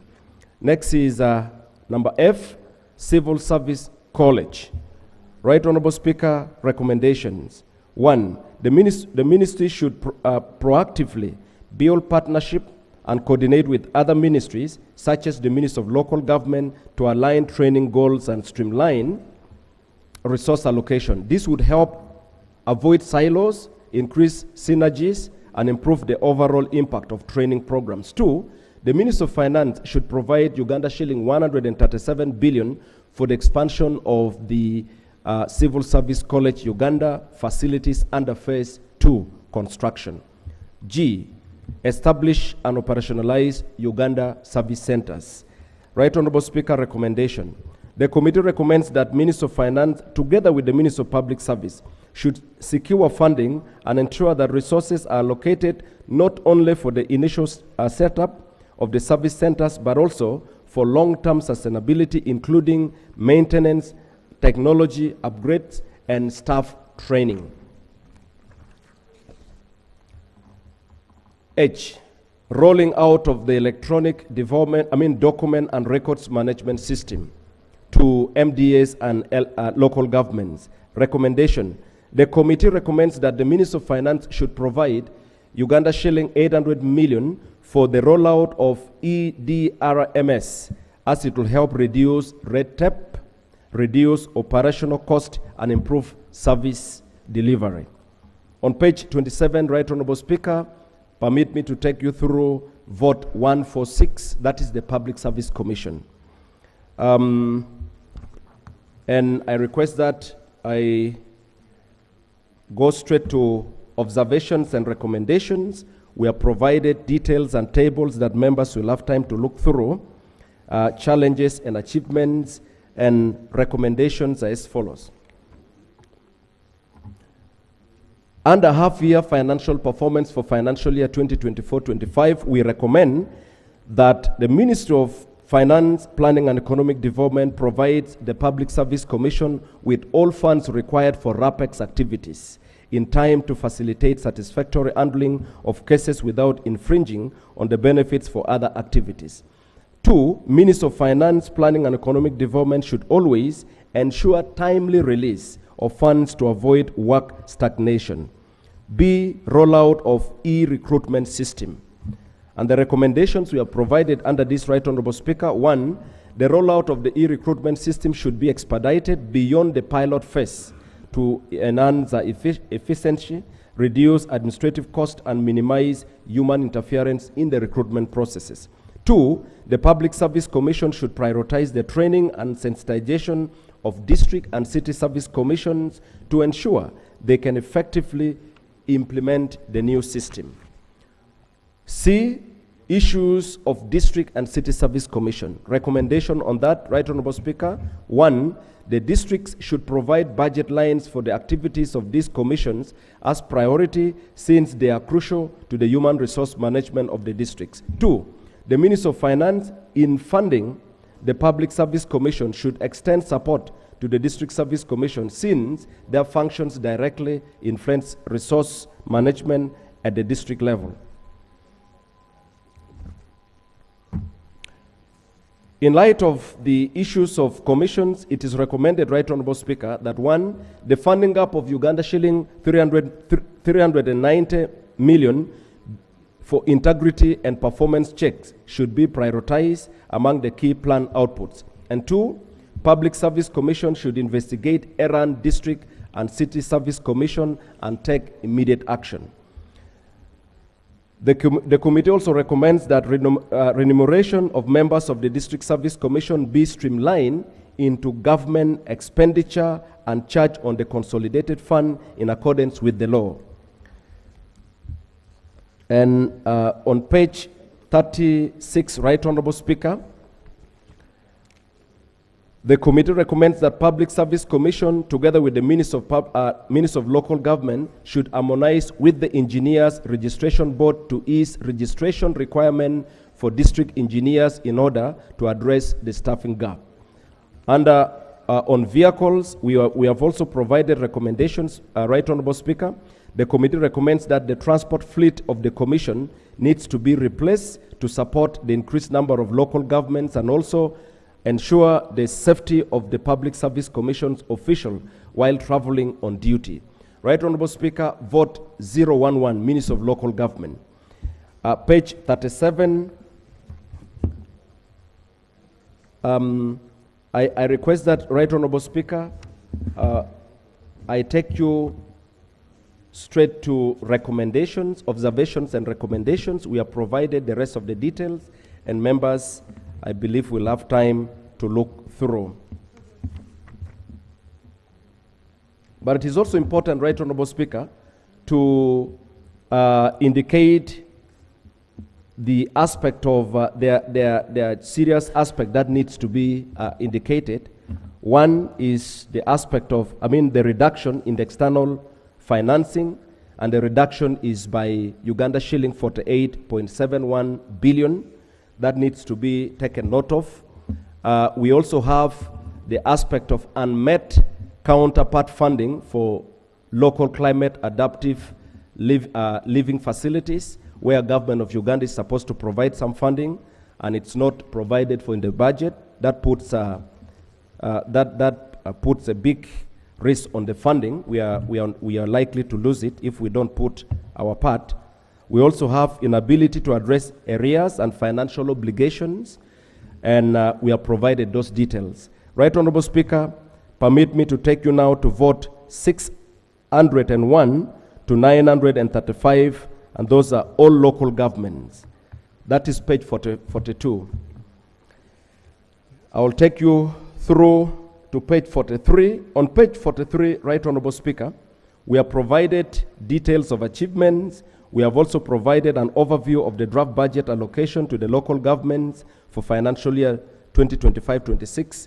You can look through. It is important to note, Right Honorable Speaker, that the overall budget allocation to all local governments is projected to increase by 8.35% from Uganda shilling 5,655.17 billion to Uganda shilling 6,127.29 billion in the financial year 2025-26. This is due to the projected increase in the wage budget by 5.58% and the payment of pensions and gratuity arrears. We have also indicated the figures and relevant documents attached. Right Honorable Speaker, there are challenges we have indicated, but permit me to take you through the recommendations. Committee recommendations. 1, the committee recommends that additional funds are provided in each financial year for program coordination activities. Under inductions of leaders, Right Honorable Speaker, the committee recommends that the shortfall of Uganda shilling 840 million be provided to facilitate preparatory activities for induction of leaders who will be elected in the next general election. Under amendment of the Local Government Act Cap 138, the committee recommends that the that government should prioritize amendment of the Local Government Act. Right, Honorable Speaker, this is in line with the process to review the decentralization policy in Uganda. D is review of decentralization policy framework. We recommend that Uganda shilling 2 billion be provided to facilitate the Ministry of Local Government to carry out a thorough review of decentralization policy framework. E, on sustainable development, waste management, and resilience in local governments, the committee provides the following recommendation. 1, government should provide Uganda shilling 210 million for urban, 21 billion for urban local governments that miss out on road funds. 2, government should provide road equipments for each of the 10 cities and 31 municipalities, while town councils be given tractors for garbage collection. And 3, Uganda shilling 1 billion be provided to fast-track physical development planning in urban local governments. Under F, MATIP 3. I'm sure members know what MATIP stands for. In the interest of time, permit me to take you through the recommendations. The committee recommends that government fast-track consideration of approval for MATIP 3 projects and the Ministry of Local Government to make follow-up on obtaining the said approval to enable an commencement of construction of the proposed modern markets. Right, Honorable Speaker, in the previous report we had indicated the markets to be constructed under MATIP 3. G, counterpart funding recommendations. The committee recommends that government should provide Uganda shilling 8.8 billion as counterpart funding in fulfillment of its obligation. H, arrears and financial obligation. That takes us to page 49. The committee recommends that Ministry of Finance should provide Uganda shilling 18.189 billion to settle the above mentioned arrears. I, functionality of District and City Service Commission, recommendation on page 49. The committee recommends that the Ministry of Local Government, in consultation with the Ministry of Public Service and Ministry of Finance, should urgently determine the salaries, allowances, and emoluments for the members of the District and City Service Commission, ensuring that they are fair and commensurate with the current rates. Right, Honorable Speaker, on page 50, National Oil Seed Project, NOSP roads. The committee recommends that Ministry of Local Government should realign and reinstate Karenga district in the intervention areas for the National Oil Seed Project. Right, Honorable Speaker, this is because the time Karenga was created, it was considered part of Kabong district. K, cross-cutting issues.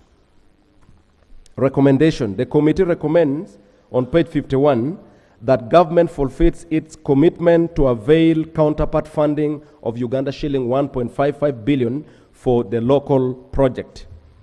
Right, Honorable Speaker, vote 147, Local Government Finance Commission. I request that members read through, since you have the details, and permit me to take you through the recommendations on page 53. The committee recommends that the remuneration for the chairperson and vice chairperson of the Local Government Finance Commission be harmonized with the remuneration of members of similar constitutionally established commissions. Right, Honorable Speaker, we are putting this because the chairperson and the deputy are the least facilitated compared to other entities, and we think this is unfair. B, inadequate wage allocation. Recommendation. The committee recommends that the Local Government Finance Commission should recruit using the funds available in the budget. C, inadequate funding for operational activities. The committee recommends that an additional Uganda shilling 3 billion be provided to Local Government Finance Commission for operational activities. Page 55, Right, Honorable Speaker, revenue generation. Recommendations. The committee recommends that the Local Government Finance Commission prioritizes the full rollout of IRAS in all local governments to address challenges in local government revenue collection and management and maximize the benefits of automation.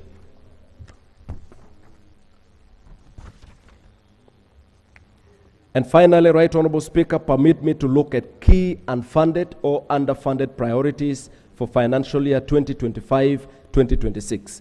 The committee identified the critical yet unfunded priorities as attached in Annex 1. We have provided a detail, we have provided details in the annex, and I request that members would have the opportunity to look through. And finally, appropriation figures for financial year 2025-26. Based on the aforementioned observations and recommendations, Right Honorable Speaker, the committee recommends that the House approves the budget of the votes under its jurisdiction as follows. And we have provided in the table, Right Honorable Speaker, in the interest of time, members can look through the details. Right Honorable Speaker, I thank you. Thank you, Chair. Thank you. Well done. Really appreciate it. So I'm going to open up for debate, starting with UPC, DP. Thank you very much, Right Honorable Speaker. And Quas FDC? Is it? Okay, independent. OB of FDC. Yeah. Thank you very much, Honorable Speaker. Right Honorable Speaker, allow me to start by thanking the Chair. 3 minutes each. Yeah. For the wonderful report that he has presented. I also want to commend so much the committee members for a job well done. Chair, I want to commend the committee, and I want to commend them more especially on the issue of road equipment, which they have recommended. I want to commend them because, Chair, it is on record, I give you the experience that we have had in Lira City, for example. What people are doing, Right Honorable Speaker, is that since the cities and the districts without the road equipment are taking advantage of this lack of equipment, some of them, they cost a kilometer of doing a road at 30 million shillings. I have this experience when one time I lobbied through the Ministry of Works. They gave me 5.2 kilometers of roads, but each kilometer was done at 12 million shillings. But these cities and local governments with that equipment, they are inflating the cost simply because the excuse they have at the end of the day is that they don't have the equipment. I think if something can be done to put things right, this would really save the situation. Because every year, Parliament has been appropriating 1 billion shillings that these cities have been getting. But when you go down on the ground, there's nothing which is tangible that you can see. Number two, I also want to commend the committee on the issue of the creation of new parishes.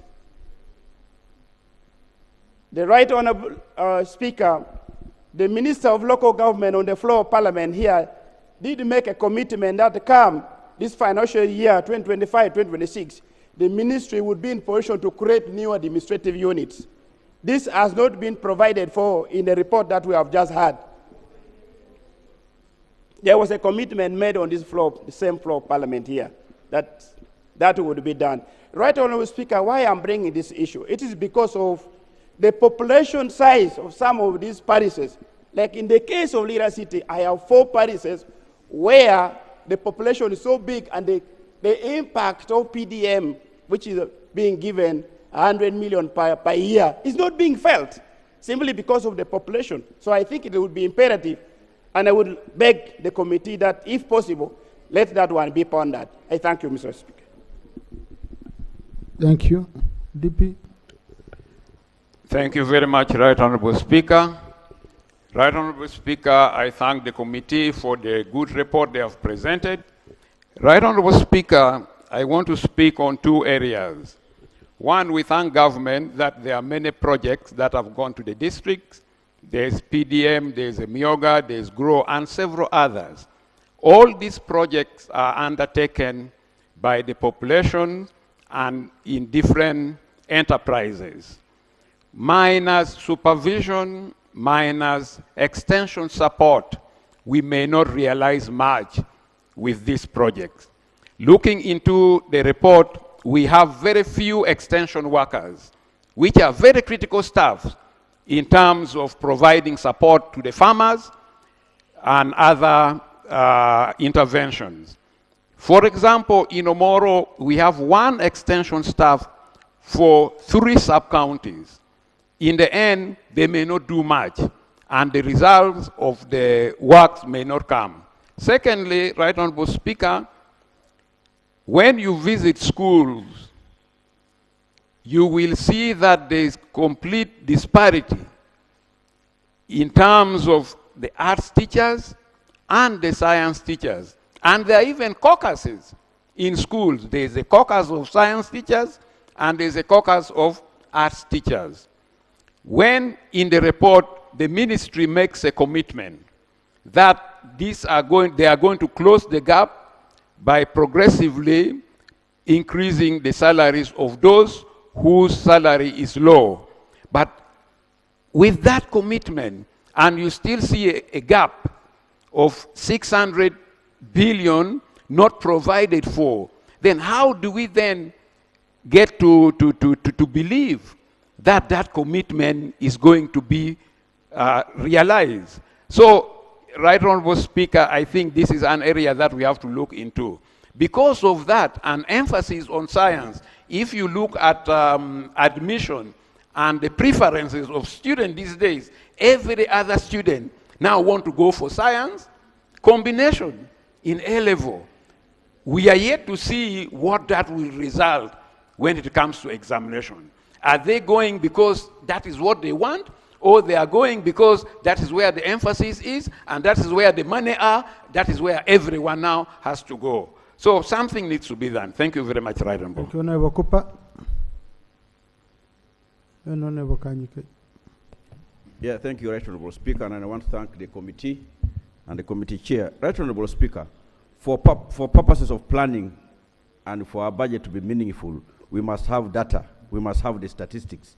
I had thought by this time, WUBOS would have by now released a comprehensive and detailed population data. But Right Honorable Speaker, I'm so with that organization. Up to date, there is no data. Electoral Commission is using data of 2014.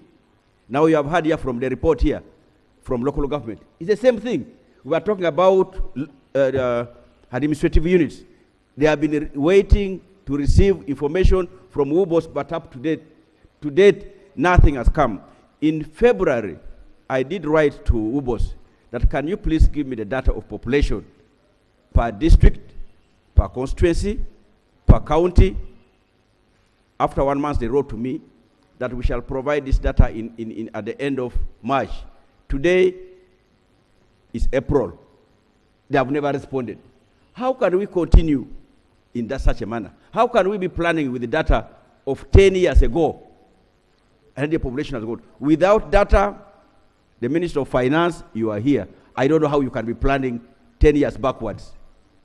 We should be projecting what the population will be, how these parts are allocated, for us to allocate funds equitably. No wonder we have skewed allocation of resources and development in this country. Right Honorable Speaker, I want you to put task to the Minister of Finance to ask WUBOS to produce the report, and we see whether in its fake form or whatever form, can we have that information, Right Honorable Speaker. Right Honorable Speaker, I want to thank the committee for bringing up this issue of the Local Government Finance Commission. This is a statutory body. We should be treated like the others. But they have not been treated at the same level. Why? Can the Minister of Finance bring this up to the same level on this matter? Committee, year in, year out, has been bringing this matter. The chairperson, each of the chairperson, the vice chairperson should be treated in a fair way. Finally, Right Honorable Speaker, the issue of road fund not availing funds to the town councils, those urban councils, which were established. Up to date, we have 5 years down the road, they have not been benefiting. And I've seen here, they fall under unfunded priorities. Can local government and Minister of Finance, this coming financial years, provide resources such these town councils can be able also to be able to move at the same level like the others? Thank you, Right Honorable Speaker. Thank you, Honorable Evans Kanyike. Honorable Auma Linda. Thank you, Right Honorable, for this opportunity. I will thank the chairperson for the report. My concern will go to the unfunded priorities, Right Honorable. They have indicated the review of decentralization policy, which has taken 30 years, and 2 billion is needed to review this policy. Right Honorable, in my district, that is Masaka, Masaka City was carved off from Masaka district. And the district headquarters, they are in Masaka City. Here in Parliament, we appropriated money, that is 1 billion each district, the new districts. But in Masaka district, the council took a decision and they allocated land where the district headquarters is going to be built.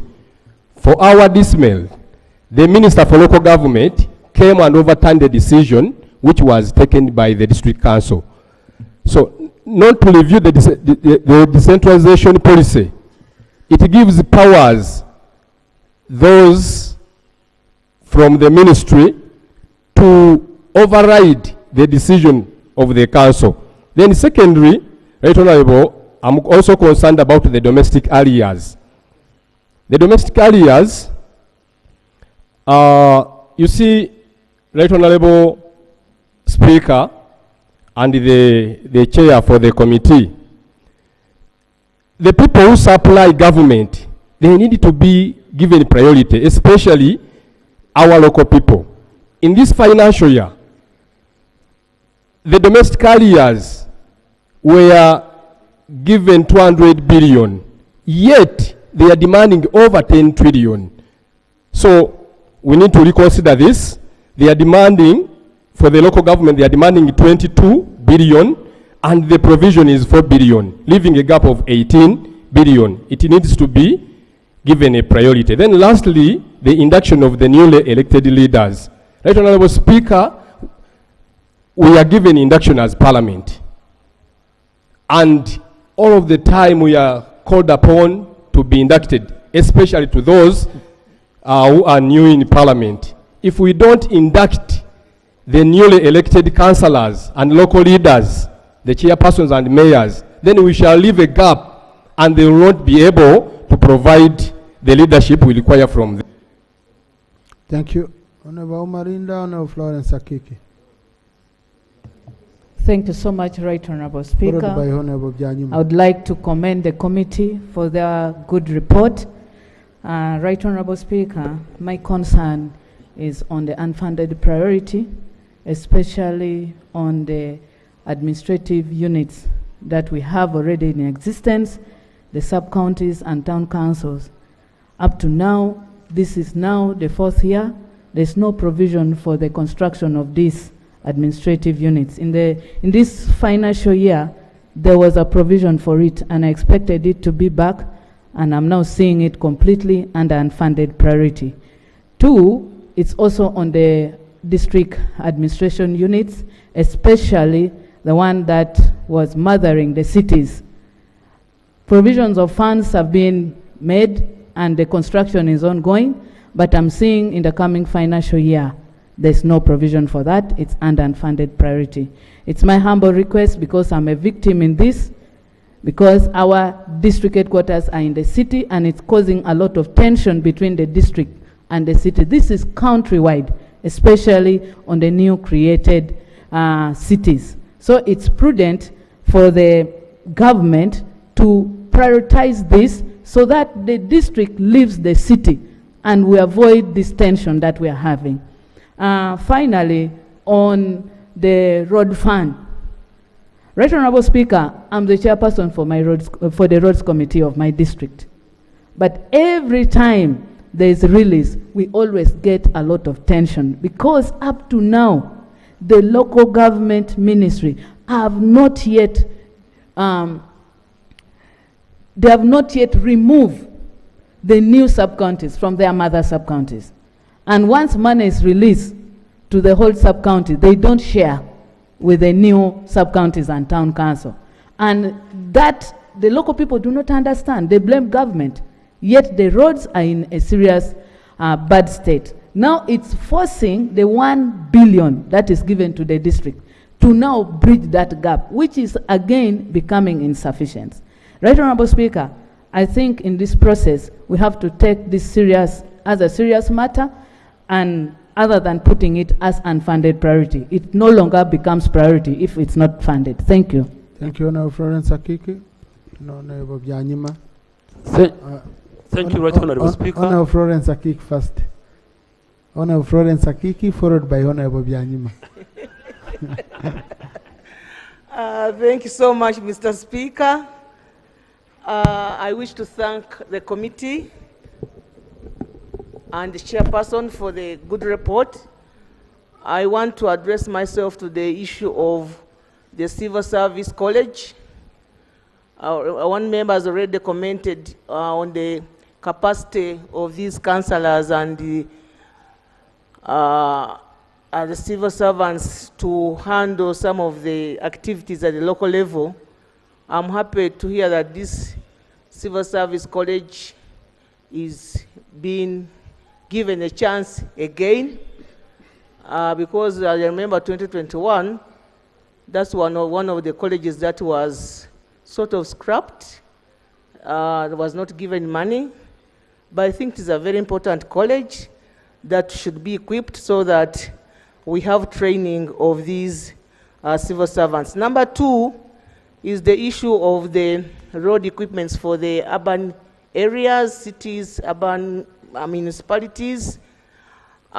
Members, we are giving 1 billion to municipalities, cities, and local governments. For me, I'm seeing sort of a cash bonanza to those urban areas that don't have equipments.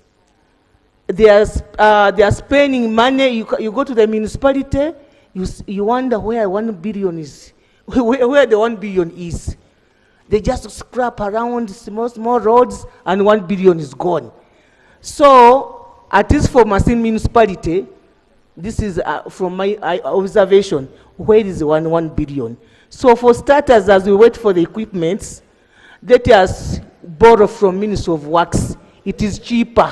I've ever done it, I've ever borrowed from Ministry of Works, and we got that machine and we did a lot of work. So it is a cash bonanza because they don't have the equipments, and therefore they can hire at a high price. But who is benefiting? The issue of domestic areas, we have talked about it for a long time. 10 trillion and you give 200 billion. Private sector is suffering. Private sector is crying. I don't know, Mr. Speaker, what we're going to do. Minister of Finance, honestly, these people provided service to us. Something must be done. And lastly, on the review of the decentralization framework, I remember it is a long policy. It needs to be reviewed. A lot has changed. Thank you, Honorable Byanyima. Followed by Honorable Sormorin. Thank you, Right Honorable Speaker. I wish to add my voice to thank the chair, but I think the Committee of Local Government needs to get out of this house and move up country to know which administrative units are bigger than others. We cannot continue relying on members of parliament or local governments coming over who want to create this. There are some big districts I can tell you, when you look at the statistics now. We have Tororo, we have Kasese, we have Ntungamo, we have Isingiro. Even more can come.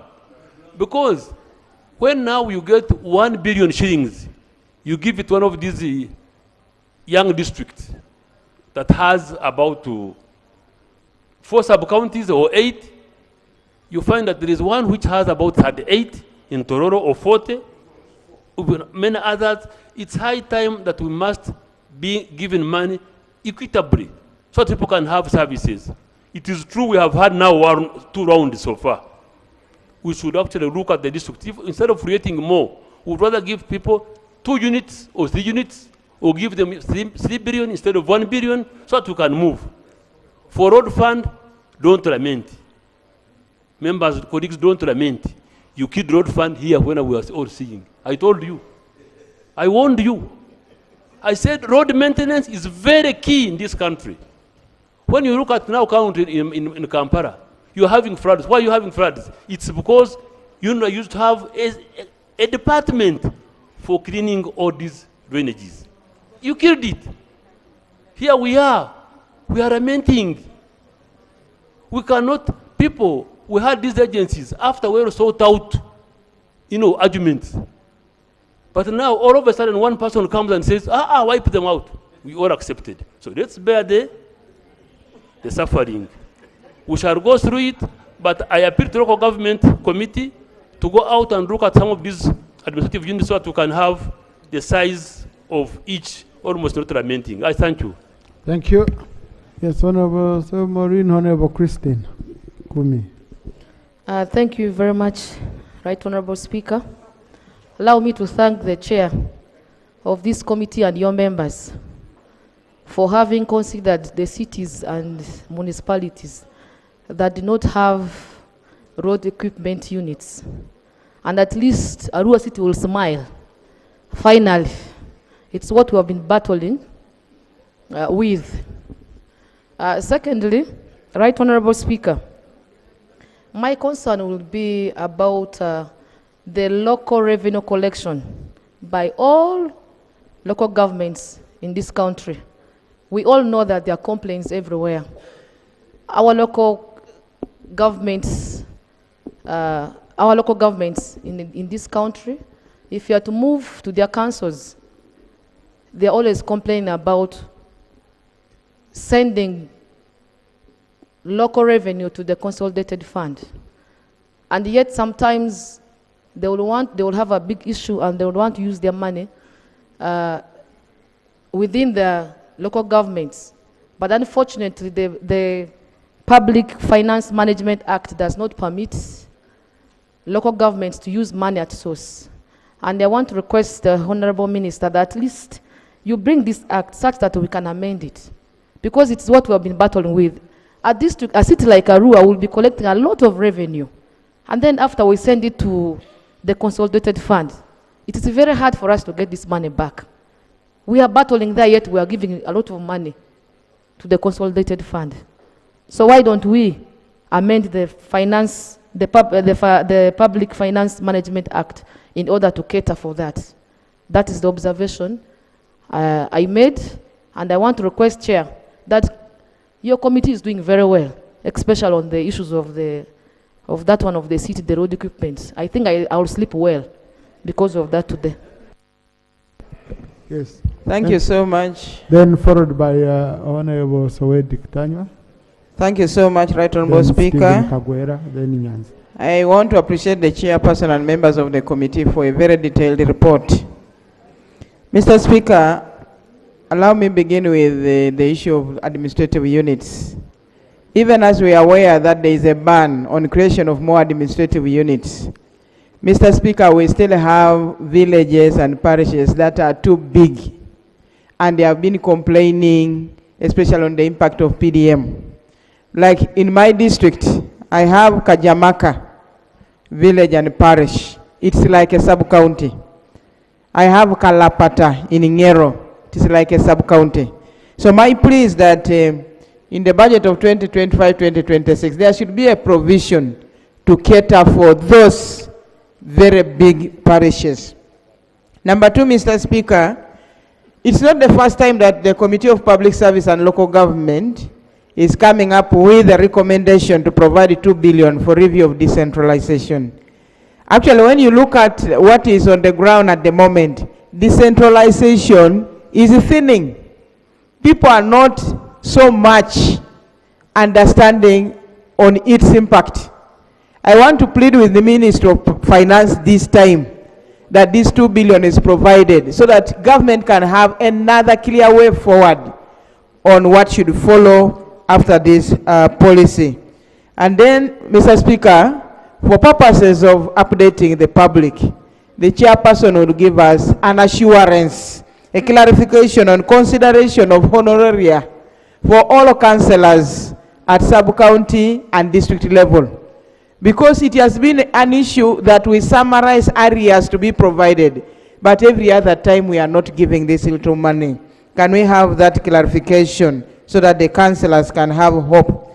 And finally, on the 688.9 billion, which is not provided for, and yet it would close the gap on salary disparities. Mr. Speaker, as an arts teacher, I feel it so bad. If I'm feeling when I'm a member of parliament, what about that arts teacher who is right now doing the job of government teaching and there is no consideration? As Minister of Public Service has been giving us hope that is going to be handled in the first manner, let something be done in the budget of 2025, 2026. Otherwise, if we don't, the demotivation of the arts teachers will continue. I rest my case. Thank you. Thank you. Yes. Thank you. Honorable Tanya Sawedi, Honorable Kagwera, Honorable Nyanzi, and Honorable Kwizera. Thank you, Right Honorable Speaker. Right Honorable Speaker, I want to begin by thanking the committee for the good report. Right Honorable Speaker, I want to speak to two issues. One is the issue of counterpart funding. Right Honorable Speaker, in the report, you've indicated that government is not able to meet counterpart funding for some of the projects in the Ministry of Local Government. For example, the project on local. My district happens to be one of the beneficiaries of this project, and I am really worried, Right Honorable, that we can get a partner who is willing to give us 2.1 million US dollars, and for us as the beneficiaries, we are not able to contribute US dollars 500,000. My prayer, Right Honorable Speaker, is that in this budget, we should include funding for counterpart funding so that we do not lose these projects that are very important, particularly the project of local that deals with climate change, and the districts that are benefiting from this project are those districts that have suffered from disasters. The second issue, Right Honorable Speaker, is the issue to do with the road fund for the urban local governments. The urban councils that were created between 2016 and 2018 have continued suffering without funds for their roads. In fact, the sub-counties where they were carved from are better in terms of having good roads than the town councils themselves. My prayer is that in this budget, we should look for ways of providing for funds for these urban local governments, even if it means cutting part of the funding for the sub-counties where they came from, so that they can continue benefiting than just leaving them when they are operating. Right Honorable Speaker, I want to thank you for the opportunity. Thank you, Honorable Sawed. Honorable Kagwe, Stephen. Thank you, Honorable Speaker. All these things we are talking about, Right Honorable Speaker, it's poor planning. We have created so many districts, Right Honorable Speaker. We have created so many town councils without proper planning. So the whole thing rotates about poor planning in this country. For instance, what is the instance of creating a town council from a sub-county and you don't provide funds? The issue is we don't have the funds in most cases. You cannot give what you don't have. So you wait at a time when you have that money and you put a town council in place. We have so many of them that have not received the coin other than getting money from the old sub-counties. The 4 years we have been here. Right Honorable Speaker, we have increased districts, we have increased town councils, we have increased the sub-counties, even cities. But what is the quality? As a boy, those days, I used to see extension workers. One of the colleagues talked about them, teaching people how to dig terraces and everything. Do you see them today? Actually, in the extension service, we are better off than the 1970s and 80s, and even 60s.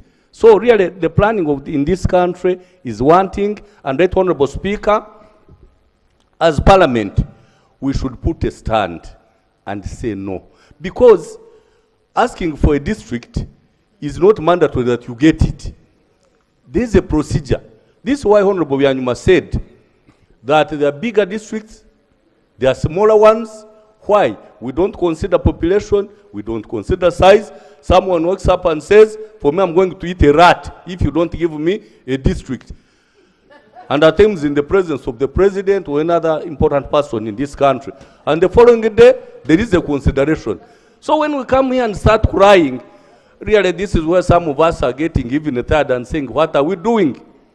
As leaders, we must stand and say no. People will ask, what are people saying? They want a district. But we are leaders. We should provide leadership. In the 8th Parliament, I was here. I said, I think then Honorable Kaindo Tafire was the minister. I said, why are we giving more districts? This was yet to come, and it has come. Actually, we should not lament. This is what we have given this country, and we are going to continue suffering if we will continue moving in this direction. This is why some of us these days keep quiet and look on. Because we have talked and talked and talked, but we don't see anything coming. We must plan better. We must give this country better. We must give our people better. Or else Thank you. Now, Honorable Stephen Kagwera, what you're saying is in line with what Honorable Byanyuma said. You see, the problem is simple. That service delivery is based on units of administration. Every district, a hospital. Every sub-county, a secondary school. Every parish, a primary school. Okay? So now, in the end, people clamor for services because the channel provided to get, you have a district like in Tungamo, okay? You remember even to divide the county like Rohama. So a district like in Tungamo, when you go and you see how big it is, and you find you're using the same criteria of using the road unit, the same road unit, like a district of one constituency. Okay? Then what will people of Ntungamo do? They will cram also. They will say, divide us, give us 4 districts so that we can have 4 road units. So I think after this budgeting, maybe we should really have a honest discussion in relation to service delivery. How do we allocate service delivery? And this will even make it easier for the executive. It will make it very easy for everyone. We have data, we've done a census, we say for every population of this magnitude, okay?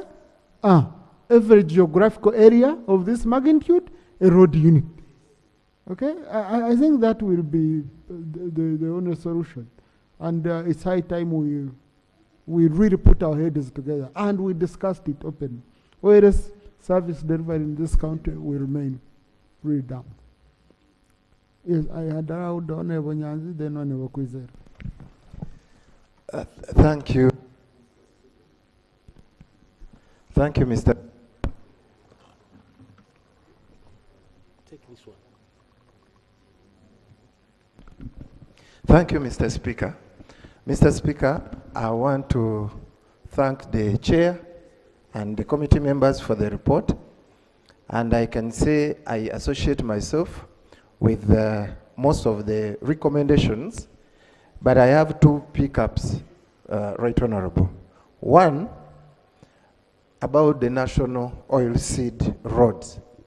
Mr. Speaker, the committee made good observations, and I can see somewhere they even talked about the costs of these roads, but looking at the recommendations, they did not make any recommendation to that effect. Mr. Speaker,